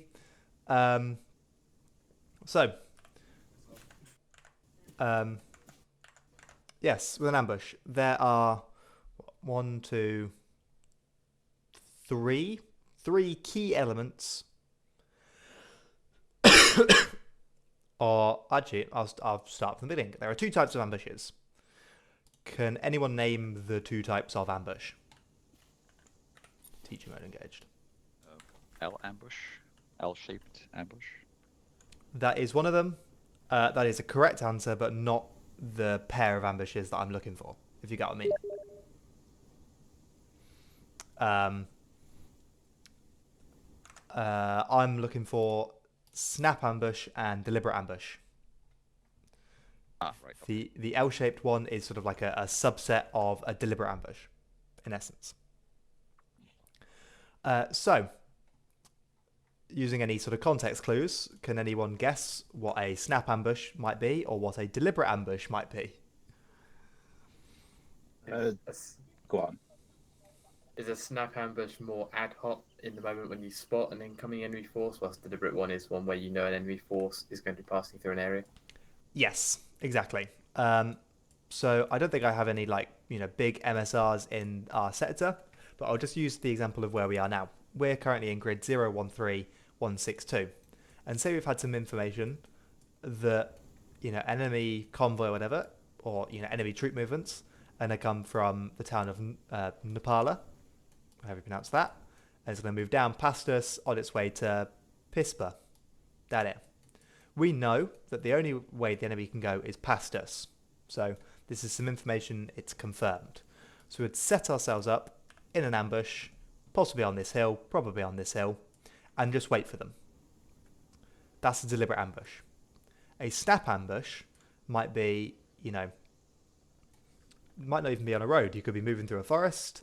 You could see some enemies advancing in front of you. They haven't spotted you. You'll hold, you'll get yourself set up, and you'll wait until they're in the perfect location for the section or the platoon to open fire and finish them off as quickly as possible. That's what an ambush is, in essence. It's dealing with an enemy force quickly and concisely without being spotted yourself. So, yeah. So, a deliberate ambush, as I say, yeah. We know an enemy force is coming, and you can do a lot more preparation for this. You can mine the road, you can get, scouts to work out where they are, you can do lots of different things. Deliberate ambushes will be told to you, well, you'll be told to do a deliberate ambush normally by your platoon commander or your company commander. You'll be told to do a snap ambush by your 1IC or 2IC. Just because of the scale. Snap ambushes are better section level, deliberate ambushes are better platoon wise. So, as Ancona has already alluded to, there are, in essence, 2 types of ambush that you can do. And that sounds sort of the same as just, but one of them is an L-shaped ambush, the other is a linear ambush. So you can do both of these with both deliberate and snap, and they're sort of fairly, for lack of a better term, self-explanatory. So a linear ambush, so we just use imagine we're doing a deliberate ambush on this enemy troop movement or whatever moving down the road to our front. So through a linear ambush, we'd probably be set up something like this, for example. On this hill, as we are, in a nice extended line, we'd probably have some trenches if they were working. And as you can see, we're in a nice straight line, as the enemy were when they ambushed us. This way, we've got a nice kill box like this. As soon as the enemy enter that, and they're all in there, we can open fire and deal with them. Pretty easy. Yeah? The next bit is what we call an L-shaped ambush. So again, using the same situation, but this time because of terrain, I'll move it a little bit further north up the road. To do an L-shaped ambush, you might have a force here and a force along here, making your L. And then it's a bit easier to see where the... Actually, I'll change the kill zone so that it's actually a bit easier. So the kill zone is actually going to look a little bit more sort of L-shaped. And this way, you can get fire this way and fire this way, and you're going to be a lot more effective. But, you know, this will be done at platoon level. It's hard to do snap ambushes as an L, just because, you know, snap ambushes have to be quick, and it will take time to get into your L.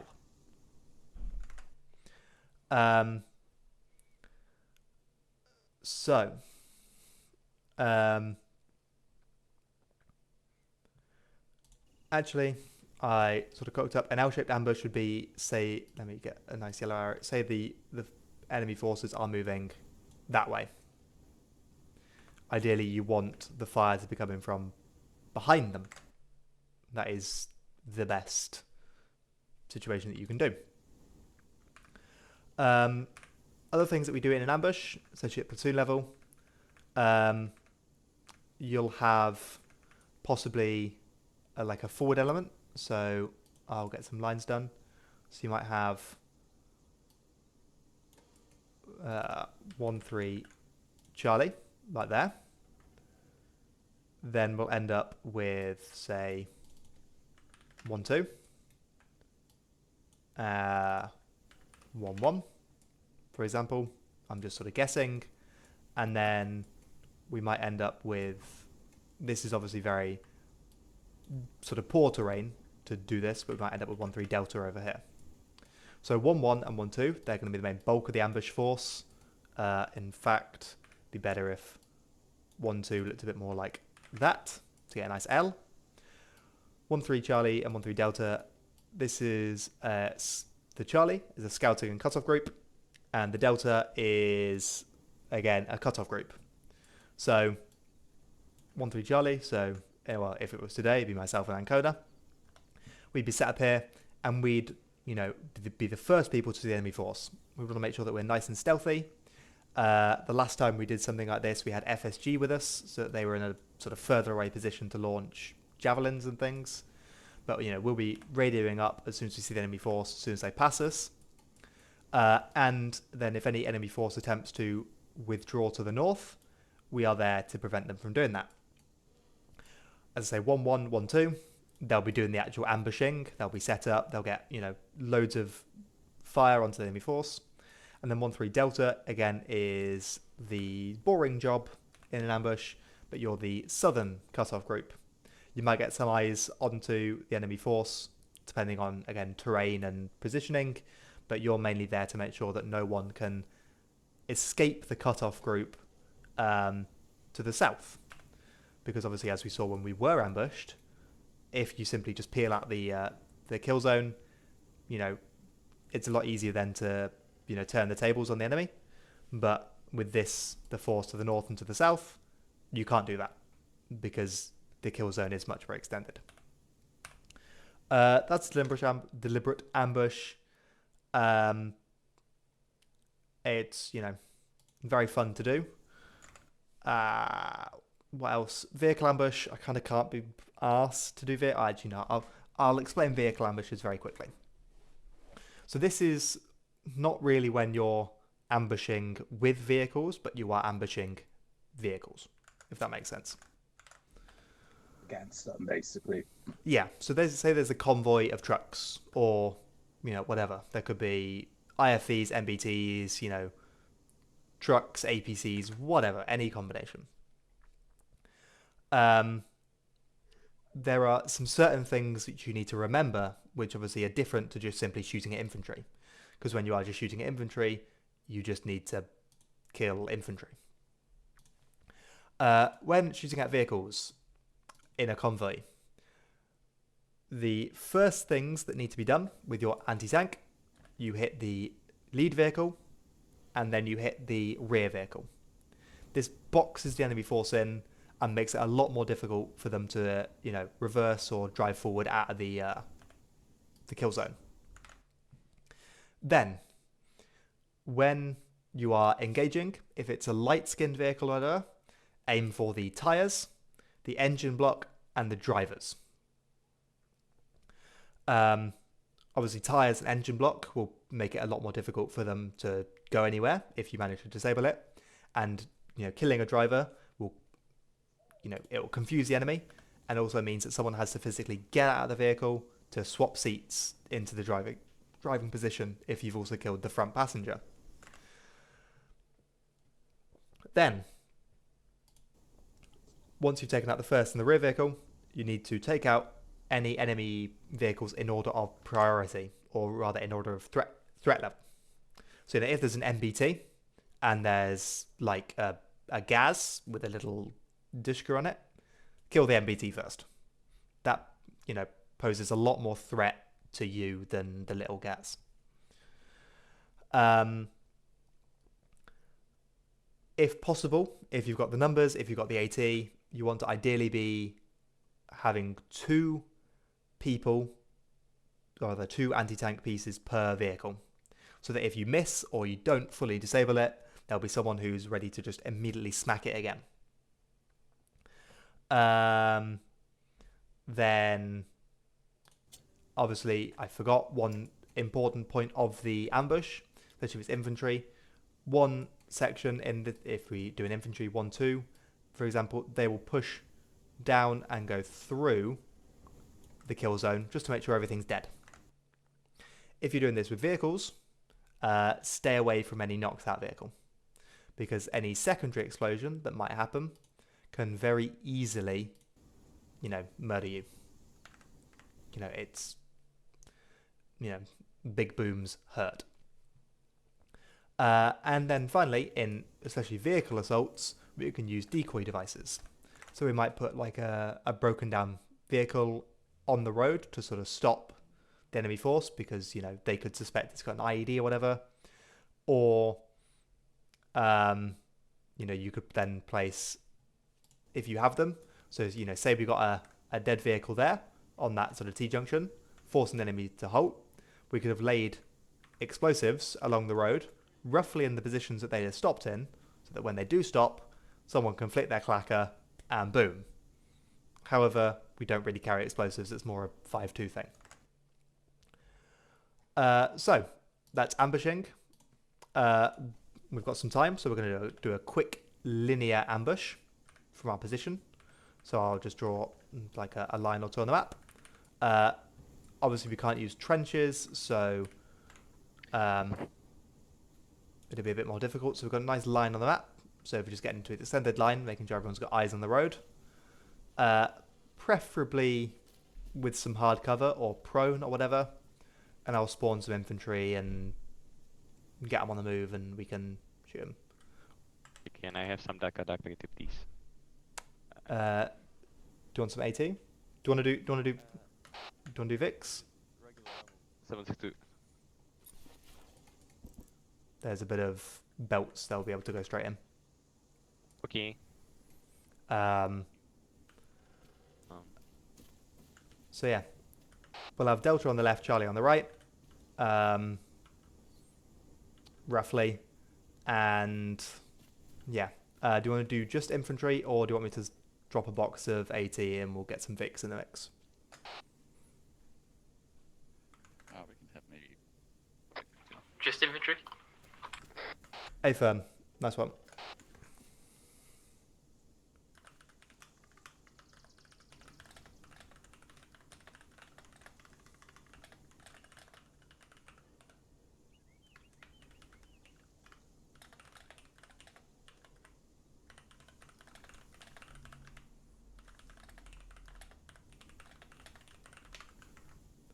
So in this situation, the enemy are going to be moving from the north to the south. I like that we've already sort of got a bit of an L going on.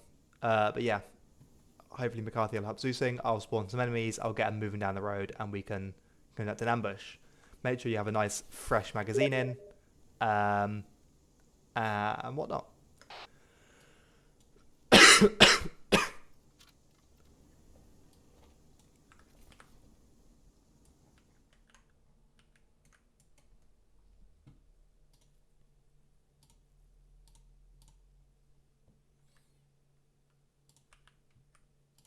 Waiting.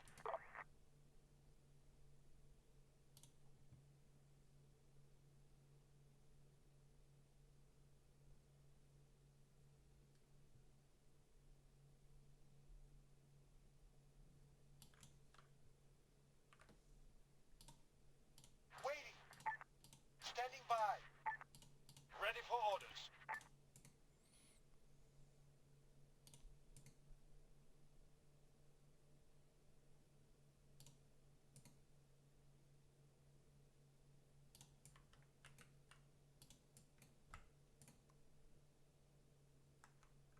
Solid copy.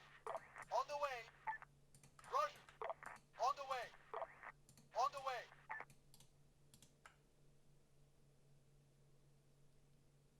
Understood. Copy that. Copy that. On the way. Solid copy. Copy. On the way. Understood.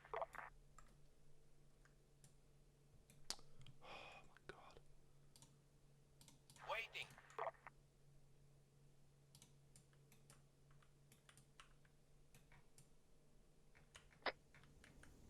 Full contact scene coming down the road, bearing 322. They run in. A firm. Let's wait until they get. I'll draw a little box on the map. Let's wait until all the enemy force get inside the kill zone, and then we'll deal with them. A firm. Also another section, full man group. Make that 2 more sections coming down the road. A firm.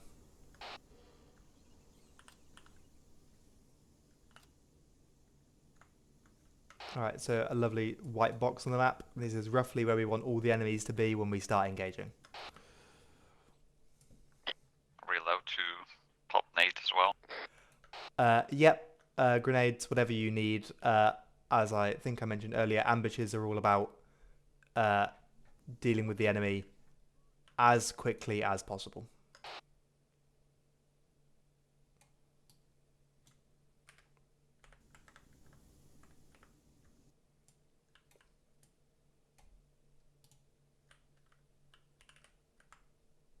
Roger. On the way.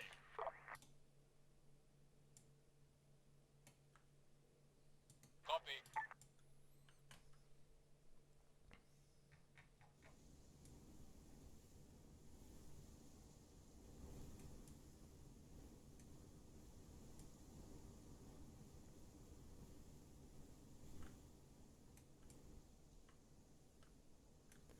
Since I'm the person, furthest south in this situation, I'll be the one kicking off the engagement, because it means that most of the enemies will be then in front of the rest of the section for you to engage.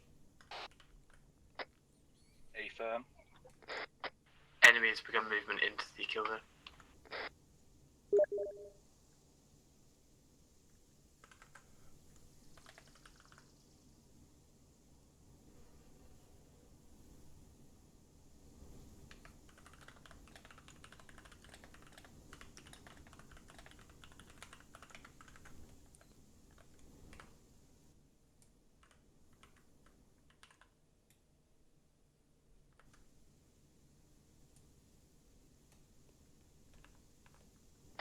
Second section entering the kill zone. If I'm going to pop a grenade, and then the ambush will be engaged.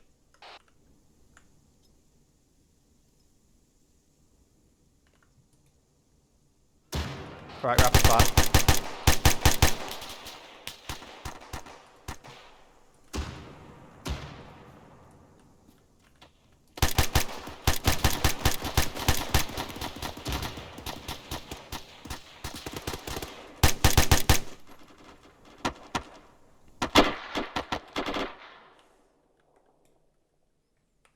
All right, watch and shoot. What we're going to do now is we're just going to push down onto the into the kill zone, just to make sure that they're all dead and they've got no intel or important information on them. So.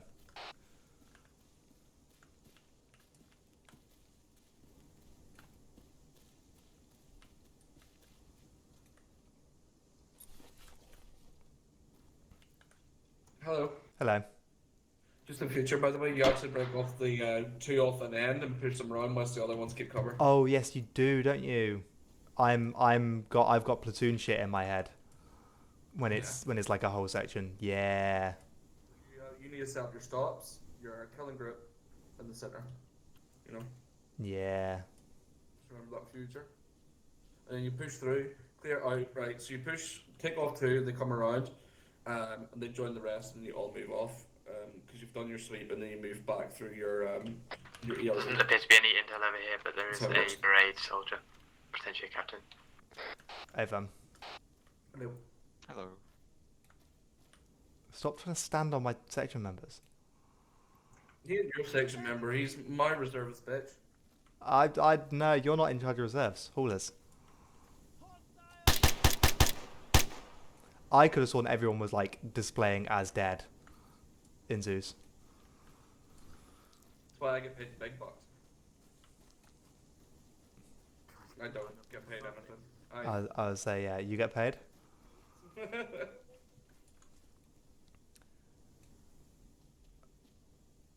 Yeah. What you do, you don't stand in the middle of the ambush, just you would move away, but yeah. It's the end of the night. Do your debrief and fuck off the saber.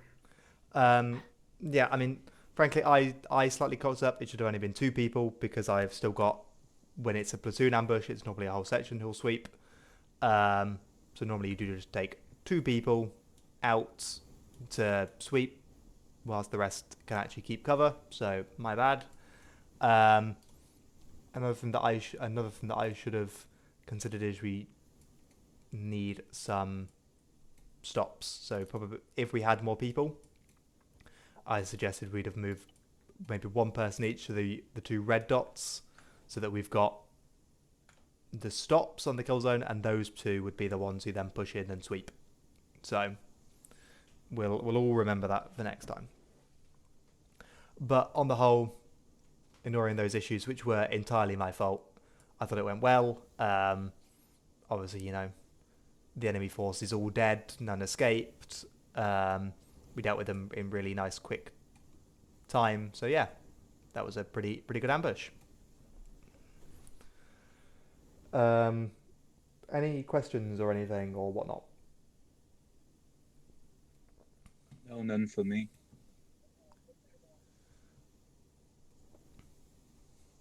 Cool.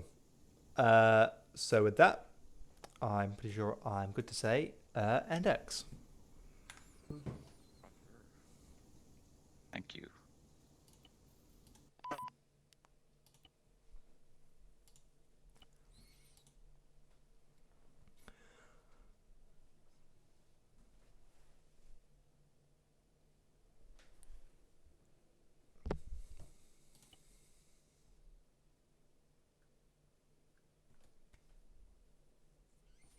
Cool.